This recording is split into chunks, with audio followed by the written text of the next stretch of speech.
Hello to those who came to my pick a card.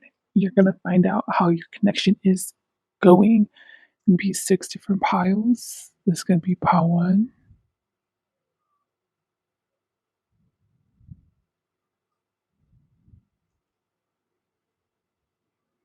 2,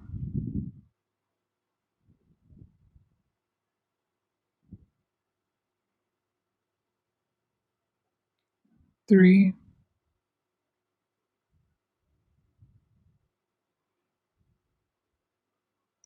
4,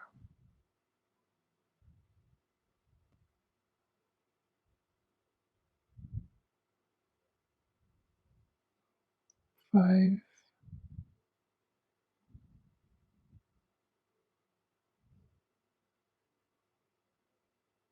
6.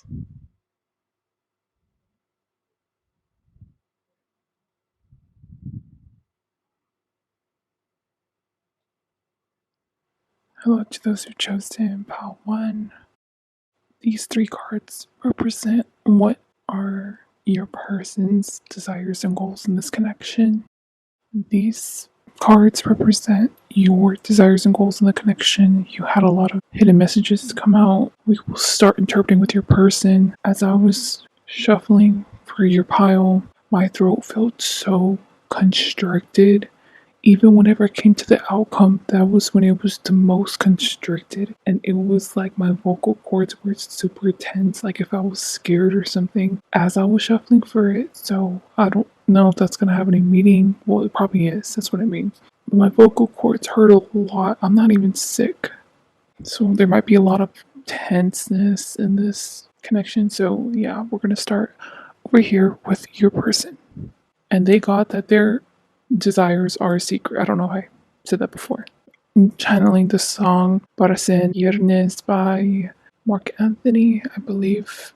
This person's giving me an air sign vibe. Actually, my throat feels a lot less constricted now channeling your person's energy, so I think the whole tenseness was coming from you. This person's desires and goals with you is to get married with you, have matrimony, have children with you, end up like laying low and staying content within y'all's habitat, quote unquote habitat, but like wherever y'all cohabitating, they genuinely want to push this relationship to the next level and then some and then some, but they want to do it to where you both are comfortable pushing the boundaries. They're not about to overstep anything. But the comment, your person feels like this whole connection is meant to be. So what are their desires and goals? I already told you. Not surprised.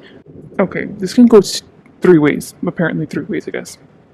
One way is they actively let you know this, but you both assume that you both are twin flames or soulmates or something. Like you both assume this is a very high vibing connection. First off, your person is aware of those terms, then they use that, they categorize this connection with that. And they've also let you know this too. If anything, you know how I feel like there's been like memes whenever it comes to like crystal girls and them like scaring off guys because they're like, oh, we're just soulmates, or yeah, my ex was my karmic. If anything, this person will scare you off because this person really uses that, okay? So, second person, right? Because I'm tailoring it to the energies that are coming to this pile. This person is not in the right headspace, but you would know. To be in a committed relationship, if they are ignoring you, if they have absolutely no contact with you, it's because they are not ready for you, and that is just what you deserve. You deserve someone, they feel like you deserve them at their best, and they're like at 20%. They probably feel like they have a lot more soul searching to do. They have a lot more things to work on. They have to work on their spirituality more, and they'd rather do that independently and then come to you whole, which feels healthy. Either way, these all are healthy, like all these 3 different options for whoever your person is. But with a comment in reverse, your person does not know that y'all are meant to be or does not know the fated outcome. So the third outcome is that this person still is communication with you, except instead of them kind of dumping on you, spiritual terms, seeing this all, I guess you could say, in a higher frame of mind, but I don't know if this is delusional. They're dumping you with compliments, and this kind of feels like love bombing. take this for what you will, because if you're resonating with this third section with whoever this person is, then y'all have not been talking for long. Y'all have just been talking for like the past 2 months. Love bombing ends like at around the third month, so maybe you gotta wait that long to see. Person's kind of throwing stuff at you like, oh, you're so beautiful, you're just the epitome of what like divine feminine should be, or you're the epitome of what a man should be. Like they're just hyping you up, but I can definitely feel you distant whenever it comes to this third outcome. Man, so now we are moving on over here. The moon is splintering the Taurus card. The Two of Swords has nothing to do with the moon card. And something about the crystal was bad, but I just didn't write that down.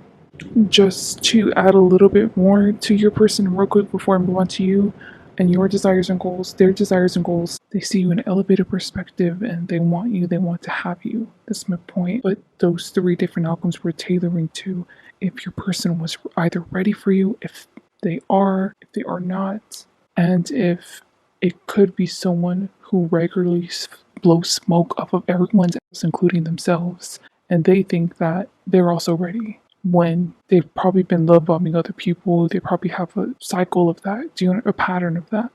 Your desires in this connection with this Knight of Swords card now on my throat is really, really constricting.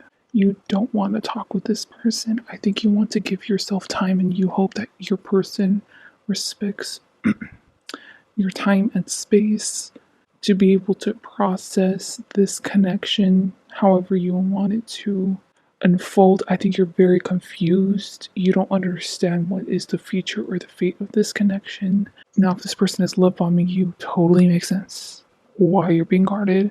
If it's that this person is absolutely not in contact with you, but they need more maturing to do, in that case, I think that you're misinterpreting or misunderstanding their perspective on where they're coming from. I think you're automatically interpreting it as more evil or malicious than it actually is.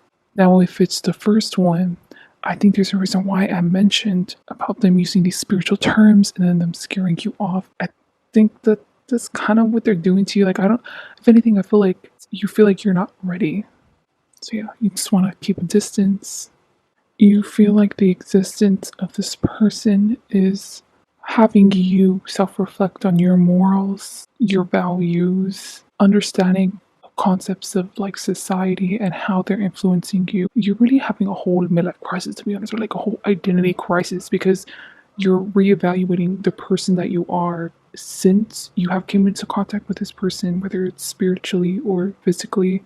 So with the Taurus, the moon has it splintered because it's having you question the dogmas and the concepts, the opinions that you did currently have, and now you have to get uncomfortable and push yourself outside of those dogmas or outside of whatever it is and reevaluate everything about yourself, which means that this person is pushing you to be a high vibing person. Whether they're going to be a positive or a negative influence in your life, I don't know. Let's hope this is positive. But with the Taurus, it's just shaking up your foundation. With the Two of Wands in reverse, your goals in this connection is to leave it how it is, to not make any changes. To be honest, you're giving me either a very stubborn air sign or just Taurus vibes, earth vibes. Not even the other two, because I feel like the other two signs, fire and water, feel more mutable than whatever. I'm tailoring this to your pick a card. That statement is not true for everything, okay? Because there are different mutable signs in fire and all the elements, You see, why am I feel nervous. I feel really like I'm starting to get sweaty and clammy in your energy. With this crystal in reverse, I'm channeling the song by Ariana Grande. And it's like I've been here all night, been here all day. You got me walking side to side. You want to know what I'm channeling here with the moon and the crystal in reverse. This could be your first gay relationship. This could be your first gay crush. Something that's taboo or pushing you out of your comfort zone. I don't know why I feel like bringing up this example. Maybe you're going to resonate with it. Let's say me.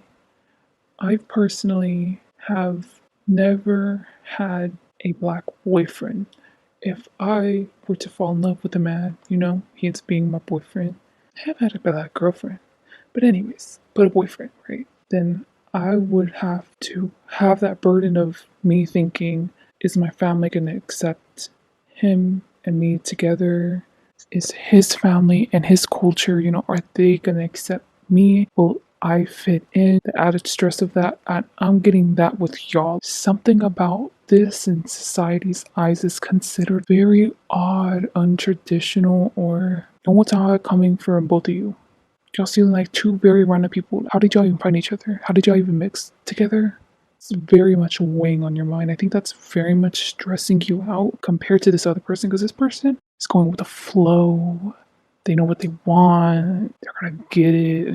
It's with you. That's why you're so harped on staying stuck in place in this connection and not taking it further, because you do have to distance yourself. You do have to reanalyze your stigmas and the stereotype. They deserve someone who is not going to project this onto them. It feels like you're handling this healthily. That's my point. But it feels like you got a lot going on in your headspace. I would like to tell you that you should communicate with this person about that. This person's passion, will to have you in their life is not going to go away anytime soon. Might as well let them know. Give them peace of mind.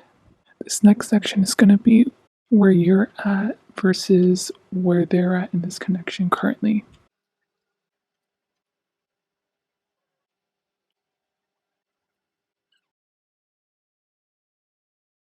So once again, left side is your person, right side is you.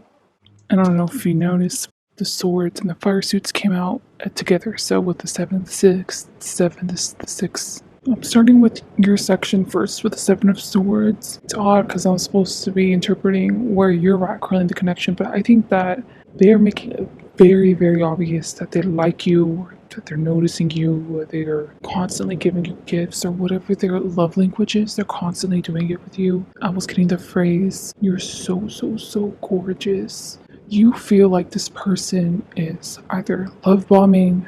No, yes, yeah, just love bombing. Love bombing can come in text messages, can come in phone calls, can come in gift giving, being really, really affectionate, really, really fast, like in the connection in public. But it's funny because it's kind of paradoxical in your head. You're like, I'm not having it, I'm not, blah, blah, blah. But you kind of are, because you're letting them, like, you're just staying silent. You're not speaking, dude. You need to speak up about the fact that it makes you uncomfortable, about the fact that you want to take it slower, but instead you're allowing them to take reins in the connection, to have it be pushed super fast paced. But as soon as I said that, with the 6 of Swords, I'm getting your reasoning for why you're allowing them to do this. You have a tendency to self-sabotage, and what you do is you sit there like this rock, but you're the embodiment of this rock. Like, you just sit there and you wait and wait and wait and wait and wait. And once you're done pondering, you make a decision. But by the time the decision is already made in your mind, the other person is either gone, they think you don't want anything to do with them because you never communicated, or by the time you make the decision. So let's say there's 10 stages in a connection. 10 is marriage, and 1 is like when they all first start talking. In each stage, there's periods where you go dormant, you go blank, you don't even talk with them. In a sense, you ghost them, or you're kind of dissociated whenever you're with them, because you're thinking and thinking and thinking and thinking and thinking each and every stage. And then you're like, oh, okay, this lasts for like weeks on end, bro. Like, I can see why you're letting them take reins of the connection. This feels very healthy, to be honest. This is probably the first time you're allowing someone to take you out of your comfort zone and not be stuck in stagnancy. So that's where you're at currently in this connection. Continuing on over here with the 7 of Wands and the 6 of Wands, you've trusted in Spirit's discernment, and this is the ultimate I love you to Spirit by listening to their advice, which was have trust in whoever you're talking about, and you're like, man, f it, I guess so. You're just, once again, you're not in your element, you're not used to this. So far, you've just been obliging this person to, whenever they ask you out, constantly flirting with them. You're so used to sleeping with the person on the 6th date, you're like, F it, I'll do it whenever it happens, spontaneity. It feels really cute. I think this person is teaching you how to let loose, be more yourself, and find truly like what you like. I knew some people in middle school and high school, they assumed that they were extroverts, but I could see as an introvert that they were actually an introvert. Once they got older, then that was whenever they realized that they were an introvert and they stopped going out so much, and giving that example because maybe you feel like the stuck and stagnant way, or I'm saying stuck and stagnant, I'm sorry. The slow and steady way is always the right way. You're teaching yourself in some cases that's not how you always got to do it in life. Yes, whenever it comes to important decisions, I need to do that, but whenever it comes to love, you can't handle love like that, bro. It's one thing, too, to get quote unquote stuck and stagnant the way you used to for a week with amazing communication with a person, like letting them know, hey, I'm just trying to set boundaries for now, blah, blah. And then you come to a decision, but no, it seems like you're coming from a really polarizing end to being quiet, being to yourself, not communicating, to the complete opposite, where it's super open and always active, being with the person. So it seems cute. It seems like you're learning a lot. It feels very healthy. The Eight of Pentacles, where they're at currently in this connection, is they're still vying for your attention. It seems very obvious here with the Seven of Swords. But once again, they want you to notice them. Look, this is not needy in a bad way. This is kind of cute. Okay, so let's say you got a lot of things going on. You volunteer, you help out with your family, you have 2 jobs, you have a pet, gotta clean your house. Like you got stuff going on. This person wants to know your schedule. Like they want to know whenever you take breaks so that way they can have time to talk with you. They want to force themselves. They are forcing themselves on you. They like to see you being uncomfortable. They see you as such a reliable, steady human being, and they want to bring the fun out of you. They want to see glow in your eyes whenever you find something exciting. They have yet to see that in you. They want to bring out so much positive, amazing emotions in you. You know how I told you this could be 3 different people? If you're the third person where this person is love bombing, this could be love bombing, okay? Some people get star-eyed real quick and then they lose focus real quick, so you would know that is your person. This is also coming off as a young energy, so I'm not surprised if they're a few months younger, a few years younger. So where they're at currently in this connection with the Page of Wands, they want y'all's dynamic to be to the point where, you know how they're trying to find out whenever you have breaks. So if they, for some reason, don't contact you on a day whenever they have a break, they want you to also be needy and text them like, hey, are you okay? It's not that you should be obligated to text me or whatever. I'm just so used to it. They want to boost their ego like that. It feels cute, okay? This does not feel toxic unless it's the love bombing. They want to boost their ego as someone who is always busy, who you probably don't give the time of the day to a lot of people. So the fact that they're getting your attention, they just little like puff up their chest, it'll make them feel special. And I'm not gonna lie, this feels platonic. This whole thing. At first I thought love was gonna come out. If you do know for a fact that you'll have a spiritual contract that involves dating, marriage, so be it. But this person has a lot of innocent, cute vibes towards you and where they want this connection to go. With the Jupiter, they see a lot of fruition that can come from this connection. This is the type of person where they would fantasize, if they have sexual feelings towards you, then they would fantasize about different kings, they're very adventurous, okay? Different things y'all can do bed. What country would you like to visit? What foods would you like to taste? Like they really want to pleasure you with all the senses. They want to see you like at your most satisfied, where your eyes are rolling back and you're just, oh, I feel so good. I feel so comforted. Like they want you to feel safe. They want to see you like that. They want to have the pleasure to see you like that and also give you the gift of feeling that. But they want to do it. They don't want anyone else to do it. Yeah, this feels really cute. Honestly, this is a very healthy beginning to a connection.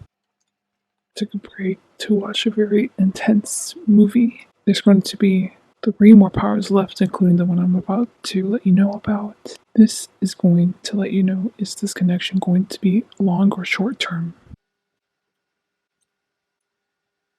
When I put down the King of Cups card, I got the word tit for tat. With the Fire card, it's going to be very long-standing connection you have with this person. So if they're love bombing you, y'all are meant to wrap up that little karmic love cycle, and then maybe y'all are meant to be friends. I don't know, because this is long term.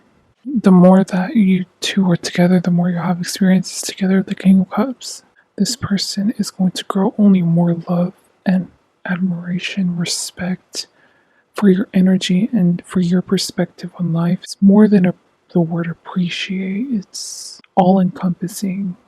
Give me like that's how they feel whenever they see you, and they assume it's also vice versa. This is very powerful, very intense, like how this movie was. So I'm bringing it up because usually, whenever stuff happens to me, whenever I'm doing stuff in between, it usually is connected with the reading somehow. Call it twin flames, call it soulmates. I don't know. This is that. Whatever you believe it, it's that. Whenever you two are together, y'all genuinely raise up the vibration of this planet. Ancestors both, I was getting the word fake. They're both fake with one another. Usually whatever happens in the astral realm ultimately ends up translating in the physical, unless people's egos and traumas stop them. It's like this in the spiritual realm, so I can only imagine whenever your families come together. I don't even think both of your families would want to come together. There's like a cognitive dissonance. Both families assume there's some issues going on. The other person doesn't get the culture of the other one, vice versa. And honestly, I'm seeing a sense of rivalry between the families, both automatically viewing incompetent traits about the other race or the other religion, thinking that their religion is superior or their ideology is superior. Just know that's coming. Then with the Sun card, I got the phrase, whatever makes my girl happy. So I don't know if that's going to bring you some kind of closure, especially if you lost a father figure in your life. Just know that they approve of this connection. They were the ones that were pushing for you to be with this person. I feel like you don't even realize that this is going to turn into marriage. It's going to be your lifelong best friend. Whoever's passed on knows. So they're just rooting for your happiness ultimately. And obviously there are people probably doing the same for them, but it's kind of geared towards you. Pretty cute. This next section is going to be Spirit's advice on how to deal with this connection. Now, channeling the ending to Pares en Viernes, the Scorpio card, there is no advice. This pick a card is too generalized here with the Temperance for the collective, for me to give you proper intuitive advice. I set the intention for only high vibing beings on my channel, which means that you are, so you're in tune with your intuition, you know how to talk with your guides, you know your discernment. If anything, maybe you can use this time to like pause, especially if you're busy. Just ask them, what's your advice on this connection? And always check in with them on that. You already know the outcome, which is the long-term connection. It's going to turn into matrimony. It's funny because this person really feels it. They really think you're the one, or eventually they're going to be intuitively guided to that conclusion. The person's going to really want this connection first, more than you. I'm going to dip into it very slow. So yeah, there is no advice. It's going to be too general for it to even resonate with you. This last section is what is the feature of this connection. I was getting that the Capricorn card didn't want to be sideways like that, but oh well. With the Storm card, channeling emotional is disturbance is going to be the first major obstacle of this connection. This has to do with the masculine. So you know how, the masculine wants to be like this, here with the Capricorn, but sadly it has to be like this. And it's that they're not stable enough for you. In their eyes, they're not good enough for you. They still can do better at their job. They still can be more mature for you. They want to be the jack of all trades as a person, so that way they can entice you and encourage you to continue to invest in a connection with them. They feel like they have to be a high value person in turn. This person probably views you as a very high value person in this kind of phase of this connection so far in the future, because there's still a lot more phases to go. This person's putting a lot of pressure on themselves. This person feels super extroverted and expressive, probably the opposite of you, right? With that in mind, whenever these emotional disturbances happen, they're definitely lashing out on the people around them, on their environment, on physical objects. With the Cancer card here, it's funny, but like, it's not okay. It's not okay to take your anger out on people, but some people don't know better and they gotta learn, okay? This person gotta learn. As soon as, like, let's say they're throwing things around their room and they're just pissed, and then you open the door and they're like, oh hey Pawan, oh my gosh, how was your day, how was your, they totally switch up. And then you're probably like, why are we throwing things, like, are you okay, like blah blah blah. And then they're like, no, I'm fine. The thing is that whenever you're around, immediately just tempered, immediately no emotional outbursts, like they feel calm, nothing goes wrong with you. But whenever you're gone, they tend to get lost in their head, lost in their emotions. They don't know how to channel their emotions properly, or don't even know how to deal with them. They're lashing out. I can definitely feel like you think that they're lying whenever they're with you. They're pretending to be happy or something, when that's not the case at all. To be honest, it's probably the happiest they'll ever be is whenever you're around. They really love your presence, Pawan. It's funny because you kind of like to tear to their anger, but that's not okay because that's codependent and they're aware of that. I would say help guide them, help give them tips, urge them to see a counselor about this or go to a little anger management meeting. The magnet card, it's telling you to be very careful. This is separated from this. I would advise you, if you don't want kids, to wear protection. You know how people say like certain synastries in astrology can make two people even more fertile with one another or want to engage a lot more sexual acts? I think that y'all definitely have a lot of placements and pivotal aspect that pertains to making like fertility and sexual drive. They're warning you. They're warning you. You're gonna have a kid with them. You're gonna have a kid with them. Do you want to plan it or do you want it to be unplanned? Then stop doing shit that makes it unplanned. Do you understand? Like, I know what it's like to be lost in the passions, you wanna just do it without protection, but I'm warning you. One time you slip up, you're gonna have a kid. You might as well see it like that, okay? That was all I had for you. Oh, and if this is gonna be platonic, I can see, let's say you both end up having kids, but like y'all best friends, y'all's kids having a marriage together, having a long-term connection together. So that's all I have for you. Please like, dislike, comment, subscribe. Hope you guys have a great day or night. Bye. Hello to those who've chosen Pal 2. This is going to be separated into 5 different sections. This is the first section. This is on what are both of your desires and goals in this connection. On the left here, representing you and your desires and goals, is the Queen of Cups and the Four of Swords. The rest of this is your person's.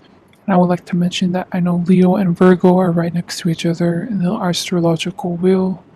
I need to channel these messages before I interpret the original question, which is, what is your desires and goals in this connection? With the Queen of Cups, honestly, you're coming up as a interpretation of Queen of Cups in reverse. Someone who's very emotionally manipulative. Let's say like a Pisces gone wrong. Very messy, a lot of unhealed issues. This is how Spirit's viewing you. They think your aura is disgusting. You have so much inner healing to do, but you're surrounded in an environment that enables this perspective that you're continuing to put on everyone and put on your mindset. So you're not about to change anytime soon. Your spirit team has no hope for you when it comes to achieving any type of spiritual enlightenment. If you have once achieved spiritual enlightenment before, like a Kundalini awakening, this is you straying off the path. It's one thing to stray off the path of what we are meant to do, in our little journey, but you've strayed off of it for like years. Like, let's say you were sober for 9 years and then you finally relapse, and it's like, F it. Might as well just take all the drugs in the world or whatever I was addicted to in the world. Might as well. This is just bad. You're down bad. I feel like I'm giving you excuses. Overall, on the inside, Spirit's viewing this collective as a rotten person. Now, you would know with your own personal connection with Spirit if they actually view you like this. I'm not surprised if a lot of this collective are not even spiritual. People who go to church and say they believe in God, they preach the word of God, but they have never once felt God. They have never once talked to God. That's who you are, like chauvinistic. I also got the word bastardization of divine feminine energy is. I think that you've researched qualities of what society loves about femininity and you have twisted and warped and you use it on everyone. You charm everyone into doing whatever it is for you. You think that blessings come to you because you work hard. It's more of you're the evil mastermind that will eventually have a downfall arc. I'm just warning you, especially with this energy. I don't think you're gonna like this. Not surprised if once I'm done interpreting these two, if you're just gonna click off. Somehow you know from spirit you're loved, you're on the right path, right? That you're meant to only hear this person's side, okay? Because I'm about to continue to interpret this collective energy like this, okay? Just don't get offended by my words, use your discernment. Your goals and desires, I'm trying to get it out of this Four of Swords, but honestly, they don't want to expose this to me. They feel like once I delve into your energy, I will have to take either a break or cleanse myself for a long time from your energy. I feel like this is probably my spirit team, or honestly, it's yours, stepping in and protecting my energy from yours. Any person that has an energetic exchange with you automatically starts vibing low, thinking negative thoughts, having hatred towards themselves, etc. But anyways, your goals and desires for this connection ultimately, just in layman terms, it's disgusting, manipulative by nature. You have no good intentions for this person. You are such a covert narcissist. You act as if you're the victim. You act as if there are so many obstacles. Oh, I cannot overcome these obstacles in your life. Play this card with this person, or you are going to play this card with this person. Whether they fall for it or not shows how mentally strong they are. They were telling me that there's no obstacles for you. You're just pretending like if you're creating obstacles out of nothing because you're the creator of your reality. So you're just creating a bunch of things to enable your love-having mindset. Now moving on to this person over here. What are their desires and goals in this connection? This person feels very polarized with you with the Virgo and the Leo card. They see you as the Leo and they're the Virgo. So they find you so fascinating and awe-striking, probably even gorgeous, right? But they are 1000% of this manipulative, disgusting way you have about you or tendency you have about you. All of your bad patterns, they're aware of it. It's an interesting dichotomy in a person. How can someone so charming and gorgeous, adorable, be so poisonous, be so gross? If anything, this person's probably more spiritually in tune than you, or more in tune with their intuition and with their life's path. With the shadow over here, this person has interacted with other people or knows of instances where you have brought down the vibe. You just climb over anyone to get to the top. Do you understand? Very cutthroat mentality you have towards life, like a very dog eat dog world mindset you got. They've heard of these experiences other people have had of you, so it's just simply them objectively viewing it. What are their goals and desires? To be honest, this feels like you get what you search. What's the saying? You better watch what you wish for, because this person's goals and desires with this Sun card is to play you at your own game. They will get turned on, they would jerk off to the idea of them being a part of a plot of exposing you hardcore, bringing on a huge tower moment to you. They want everyone to see you for the disgusting, conniving person you are. They want to collect data on you to further back up their point of or perspective of whatever they see. But to be honest, their perspective is alignment with spirit. This next section is going to be where you're at in the connection versus where they're at in the connection. Interesting. This person is coming out with the Gemini and the Justice card, which is both air cards, and you're coming up as the Implosion card. Whenever it comes to your side, I keep on saying it's about you, you, you. It's nothing about this person, or you don't give a F about this person. You're just using them for what they can give you, or to step on them to get to the top. With the implosion card, where you're at in this connection currently, first off, you get careless about this person. Like, you're not really in the connection, but by yourself. Honestly, you're thriving, you're doing great. I think that you have had a good luck streak, especially with finances, even in the future, or in the near future at least. You can look forward to financial opportunities coming towards you if you are in the magical arts. Your spells are working, your hexes are working, you're doing great. Good job. I would actually like to give you a standing ovation, but the energy is disgusting. It's like seeing Elon Musk still thrive and have a bunch of money. He's such a bad person. That's how I feel towards you. Anyways, next on to this person, where they're at in this connection currently. With the Justice card, I'm channeling the song Endora, the Explorer, where she's like, back, back, back, back. It's in reverse because this person is in no contact with you. Feels like you both are off doing your own thing. For some reason, I have a feeling you both are fated to eventually meet each other again or keep on meeting each other again to really make sense if this is a work setting. Both have to see each other in meetings or see each other in the boardroom, whatever it is. But yeah, y'all got stuff going on in your careers, so y'all are focusing on whenever it comes to this connection. Now it's showing up here with the Gemini. They're keeping a very careful eye on you. They don't want to make any sudden move towards you, which is simply like even asking how your day was. They want to observe you, take note of stuff. Not surprised if this person goes as far as photographing you to collect evidence on you. This person's slowly setting up their chess pieces. They know you're not going to see coming. Even though I'm telling you all this, like you're going to see this whole pile, not going to see it coming in a landslide what they're about to do to you. Let's say you did this person wrong, and then it's like, okay, well, maybe they'll just expose how messy I've been in relationships. This person is gonna go at it. Let's say they make a fake Twitter account or throwaway Twitter account, exposing Powell too. They're gonna follow all your coworkers, all your friends, all your family. They're gonna proceed to post evidence and tweets about how messy you are in relationships and friendships. In your career, you've actually been frauding your organization, how much of a bad employee you are. There were charges you used to have, but then you got them expunged. Like, they are going to go off on you. You don't even see it coming. This next section is this connection going to be short or long term? I would like to mention how it's really odd in the last pile. I had the 6 and the 7 fire suits and the sword suits come out together, and now you have came out together but with cups. So I don't know if that has to do with that reading too, if you're coming from that reading. 7 of cups. This is going to be a long-standing connection if you want it to be. Are you willing to accept your demise or not?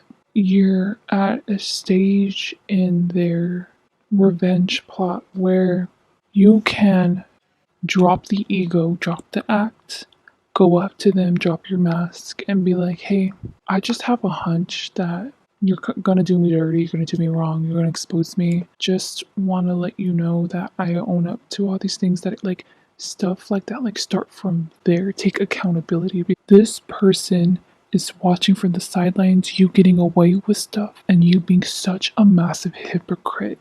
It will give them just as much satisfaction, you putting your tail between your legs and walking up to them like a cute little dog and be like, I'm sorry. I can picture them dropping this, okay? So it's your choice if this is going to be long term or not, as in, it's your choice if you want to drop the act, do the self work already, and avoid this huge tower moment. It's going to affect your career. This is really bad. Your friendships, everything. The 6 of Cups, to be honest, they're coming from a very entitled place. Feel like they're granting you an opportunity to own up to your actions, take accountability, and just to grow up. They feel kind of high and mighty, you know, with their chest all puffed up. Like, yeah, that's right. It's what I'm doing to you. How to. This person is a lover instead of a fighter. That's why this revenge plot is taking so long. They're not used to being this conniving and deceitful like how you are, to be honest, in their eyes. You know, it's funny because the Justice card is a Libra card in the last section that came out in reverse, and now the Libra card is in reverse. Since like Mercury's like an air card, so like they probably have a lot of air in their chart, or they're in a work field that has to do with communications, public image.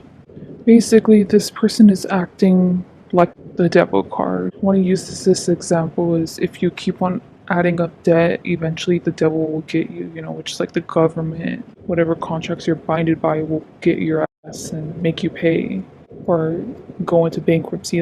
That's who this person is. This person is the one that delegates the karma or the karma in this connection. They're the one with the pants. This is a sensitive, sweet person. No, okay. A sensitive person, not sweet. With the pants on, with the control. Nice to see someone who is not manipulative, who's not conniving, have the control and upper hand over this connection. By the way, this person is not trying to make a statement to stand out to you or to try to defy you, a low vibing mindset. I can see you projecting that on them, like, you're so immature. No, you're immature. You are really the one that's immature. You're surrounded by a bunch of enablers. This next section going to be on Spirit's advice on how to deal with this connection. Spirit's advice is with the Ten of Cups. Get to know them.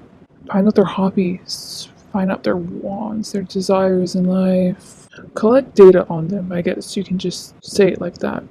You have a lot of trauma healing to do, ma'am, or sir.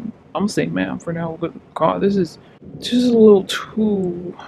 You feel like how I used to be whenever I was very unevolved. I was so disconnected and shut off from my emotions that I really thought I was like a sociopath or like a psychopath. I had never truly felt happiness up until I believe I was like 20, and that was when my spiritual awakening happened.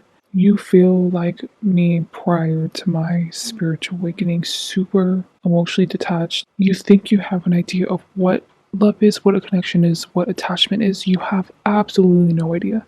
That's why they're telling you to see it like a data point and you gotta do a bunch of analysis on them. Treat it kind of like a case study too, but with no goal. That's the thing. Don't have a goal whenever it comes to this case study.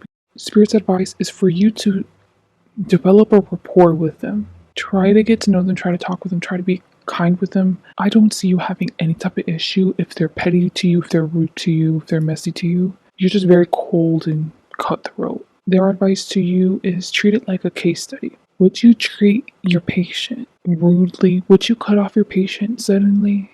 No, because that's unprofessional. That's how disconnected you are for emotions. That's how this advice is tailoring towards you. See it like a case study with no goal. Just continue to collect data on them with no malintent or good intent, because I don't think you have good intentions for anything. You don't even know what that even feels like. You don't even know what that is. This person is a conduit of spirit. I think they're going to tell you things sometimes that will make you question your ideologies, how you're going about things. That's spirit's way of slowly changing you for the better, to go on a better trajectory for yourself. Spirit wants nothing but the best for you, and they feel like this person is a very good stepping stone to getting there in progressing in you feeling humanity and you feeling like a human. You understanding what emotions are, you understanding what is healthy, what is not in like all aspects of life. So yeah, they really want this person to be a very positive impact, and this has a really great potential too, because this person's the opposite of you. They actually are healthily nourished from the inside and the out. You can learn a lot from them about being a good person. This last section is the future of this connection. There's going to be two different sides. It will be first is going to be pile 1, and then it's going to be card 2. You can pause to see which near future would best resonate with you. For now, we will start here with pile 1. Your near future outcome with this person. Round of applause for you. The water in reverse. You're going to take the advice, which was to let down your ego and talk with them, get to know them. Now, this is what you don't see coming in the near future. You're going to be surprised how fast this hits you. You're very emotionally immature. I would say if I could rate you at an age, it would be around 9 to 12.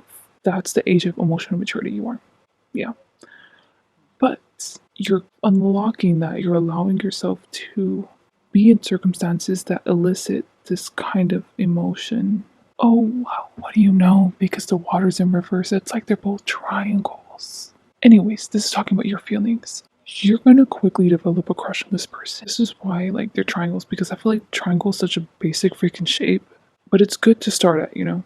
This is gonna be your first actual crush and or the first time you have actually felt sexual passions for a person to the point where you're fantasizing about them and you're touching yourself to them or you're watching porn related to them. You get me? Like it's gonna catch you by surprise. You're gonna feel bonded and attached to this person is gonna make you feel super duper uncomfortable. So funny because Spirit is just super happy and all for you're feeling this uncomfortableness, you know, this love, this you're allowing yourself to actually feel feelings for the first time, and it's really adorable. And they like to see this playing out. You're at this point in the outcome once you realize like you have emotions for this person. At that point, there's no way out. There's no escape, and Spirit knows that. So that's why they find it kind of comical because there's no way for you to self-sabotage it. This is kind of cute, I guess. Grumpy person feeling feelings for the first time as an adult. The other person they have feelings for just is poking and prodding at them, like it's not helping whenever it comes to them processing their emotions. I can definitely see if you did choose this outcome, how you're connected with the last outcome somehow. Maybe you're asking about yourself and then you ask about them. On to outcome 2.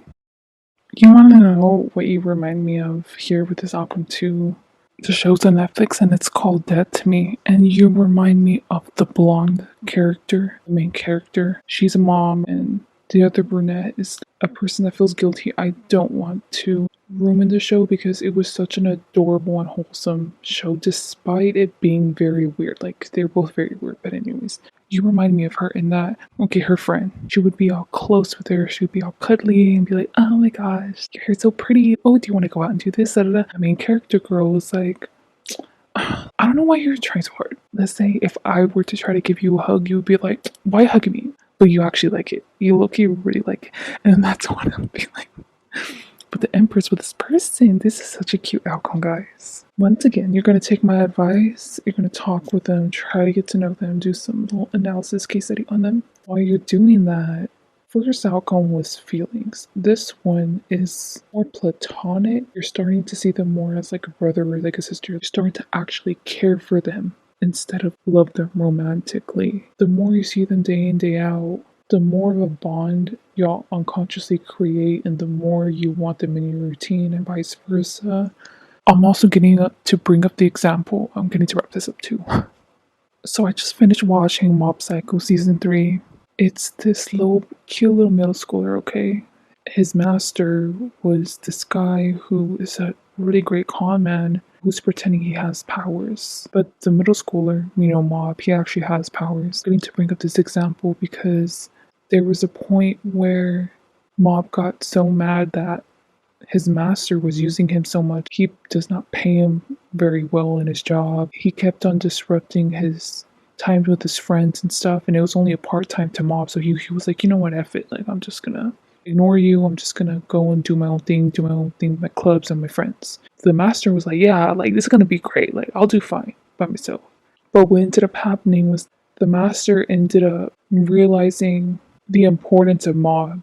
Why do I feel like tearing up? This is so extra. Like, I feel like this is how you feel. Why am I even feeling these emotions? Why do I even care about them? Like, so extra.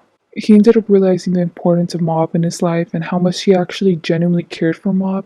He kept on seeing Mob as like a number or like as an employee, strictly professional. He had to realize the very hard way. He had to receive a lot of tower moments to realize he does care about Mob. And there was times in the past where he showed that he genuinely cared about him, like outside of work, and he had love for Mob. You know, they ended up making up and stuff. I feel like this is the kind of relationship you're gonna have with them.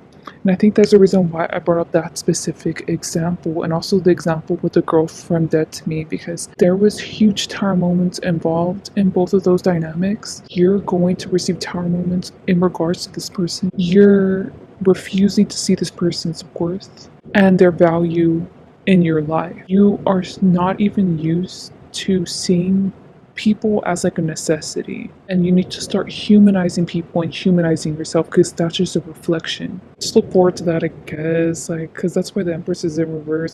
I'm gonna say you're not gonna like it and you're not gonna think it's worthwhile, but at the end of the day, you're learning a valuable lesson with this person. Whenever years go by, you would rather it be with this person. than anyone else. And that just shows how much you love and care for them. This seems so cute. Oh my god. Okay, guys, I'm so happy for you. So I could cry about it. Turned out to have such a great outcome. So happy for your little emotional development. Hope you do great in life. Please like, dislike, comment, subscribe. Bye. Hello to those who chose to Impal 3. Sounded like old lady there. How's your connection going? This is going to be split into 5 different piles. This first pile is letting you know what are both of your desires and goals in this connection. The channel messages I got was the Justice card wants to be with the Aquarius card, but is so far with the Fire card. And then the Temperance represents the connection between all 3 of them. And I'm like, whoa, 3? Like, is this a third party thing? Like, this is about to get messy. Then there's the Explosion card, and it's supposed to be a profitable card. So this is how Spirit is telling me to read this. I know a lot of times people prefer victim narrative and don't like to hear any bad qualities that Spirit may try to let them know so that way they can address it. This Pisces isn't you. So I'm going to describe you as the Pisces card. If you know these are not your energies and these are clearly another person's energies, take it for all you will. Bend the rules as they are. Okay, I'm just going at it like this. So I'm getting with the Pisces card. You fucked up. You're the messy one here. Could this be a toxic on and off thing? And this time you fucked up. The last time the other person messed up, it could be that. Okay, but so far, this is what happened as a result of your actions with the Pisces card. It's now leading down here to the Aquarius card. And I channeled there is no link between you and them. So this is your desires and goals in this connection. You feel this person you're asking about wants absolutely nothing to do with you. But this is a snap judgment you've made that is incorrect. Because now it comes down to the Explosion card. And what did that represent? That represented profit. You're meant to come into an alignment with this person once again, but you have no idea how your lives are going to align. Mind you, it says, Pisces card, you fucked up. It could be that you never took action, and that's how you fucked up. It could be that you cheated on them. I don't know what severity it is. But just know that once again, y'all are meant to collaborate. Even if this is a professional connection, romantic, it don't matter. I think that at the moment, y'all are like on a hiatus from each other, enjoying y'all's lives separately. You're the one that holds the most guilt. So far, your desires and goals, there is none. Because you feel bad for the way that things have played out. Or maybe you knew this person back when you were very unevolved. You feel like they have an impression of you, of the person you were, not the person you are now. If you were to be given a second chance, you would want to make it up to this person or remedy your image, whatever it is that you fucked up in and the flaws that you made. You want to show this person that you've grown up, you've matured, you're a great person that they can have in their life and explore connection with. Honestly, I see you coming up from a very positive perspective. You're trying your best to be positive, but you're being realistic and grounded with the Aquarius. So now I'm moving down here with the plasma. This is the third party. Is this a person? Is this a career? Is this a boss? Their children? Is this their friends? You would know. Because I feel like this is a situation that's already done and played out. You, at least on your part, think it's over. These third-party people feel like it is not profitable for this person to ever start up anything with you. Even a simple, hi, how are you doing? Like, no, just cut them off. Just cut them off. These people have already, or maybe even still, matters how recent the situation was, where you fucked up, expressed to your person that they deserve better. Basically, every single thing you think you fucked up in, they're very much reiterated to that person. They have overextended the amount of hypotheticals. If Pile 3 was to come back in your life, this and this would happen. You already know, just stay out of the way. So yeah, the third party is strong set on you two not coming together. If you're like, what do you mean third party was just, they just had a lot of work. Well, it's just that you're not amazing for the brand, or you're not amazing for their reputation. If anything, now it's even more conflicting. If this was a career, they genuinely love you like as a person. I'm not even saying like sexual love. No, they have unconditional love for you. It's like with peace and love, I gotta let you go because you're fucking up my image or you're fucking up my brands. Maybe this person was around people who was like, you only have to have pretty bitches around you. Pal 3 just isn't that. Pal 3 is this. And I don't know how high vibing your situation is. I don't know. I'm throwing out these hypotheticals, but just know that. With the Temperance card, fate is about to play out in your benefit. What's gonna happen is, okay, not what's gonna, sorry, let me get myself together. What is going to happen? Hypothetically, you got fucked over. You accept your wrongdoings, but you both have matching P's here. So I think that this third party had something to do with you being, let's say, like gaslit or you being removed from the job, you being kicked out of this person's life. You never had a chance to speak up for yourself because you did take accountability. Maybe this person was not open to hearing the other side. And the Temperance, now I'm getting a situation where you were over. Now karma, the wheel's gonna turn in your favor. The way it's gonna turn in your favor is you're first off, your goals, desires, you're not gonna reach out to this person. This is gonna happen by itself. I'm not even surprised if you don't even know this is even gonna happen. This feels like a situation where someone did you wrong. Someone exposed things about you. You're like, honestly, there are truths to that, but those aren't full truths. But it's like, why would you believe a liar? You cut them fully out, but then the wheel turns in your favor, and that this person that you're asking about starts seeing these people, this job, whatever, for what it is. Let's say this job is actually very low vibrational, it's very surface level, there's nothing deep to it, and it's because that's the way that they curated their image. So this is them having a rehaul of, maybe I should rethink, like, who am I? Am I being authentic? Which parts of me are not being authentic? And because they're rethinking their image and their business, probably going to take a while with the Temperance there, but I feel like it's already coming into fruition where they're going to automatically see you in a different perspective, see your actions in a different perspective, have a lot of respect for you, remorse, and possibly even want to collaborate with you again. But I did see with the explosion that it is going to happen again. Now, that was only business. Now, if this is genuinely with people, these people over exaggerated what you did, somehow lied on you. They left out the parts in which they played into your downfall. Let's say like these are bad people, their bad behaviors and low vibrational behaviors are going to show their hypocritical side because they were so judgmental of you, Power 3. Now that they're doing the exact same thing that you did, if not even worse stuff. This person's not stupid with the major card, with the Temperance card. They're going to see these people for who they are. If anything, in this scenario, they're going to immediately reach out to you. And I was getting the word cumbersome, so I think that's now coming to kind of humble and, if anything, apologizing to you. Because at this point, they think that everything that these people have said are lies. To be honest with the Pisces there, I think there was truth to it, so I would say to be a good person, own up to it. At this point, this is the best time to come forward to this person with the truth. I had to take off my glasses there for a second because that was a lot to unpack. And you're showing up as another major arcana, which is cute. So maybe you're a Libra, maybe this person is a Sagittarius. So there, you want to touch the Aquarius card. So far, you're with the Fire card. I believe the Fire card represents hatred and self-loathing for what you did to this person or what you did to self-sabotage. I think it was more self-sabotaging.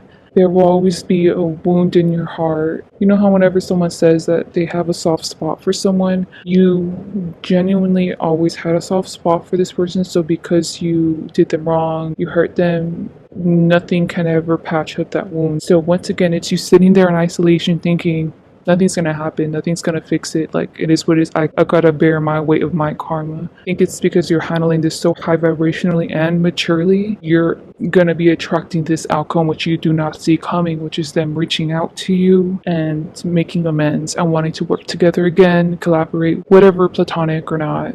So in a sense, this person doesn't really have any goals or desires to, just like you.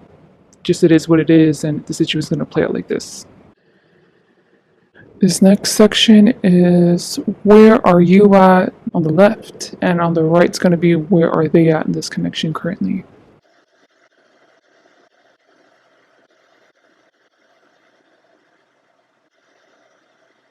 Let me start interpreting your person's side, which is just these two cards. The air card represents the devil card in the tarot deck. According to these messages, like I'm not saying literally.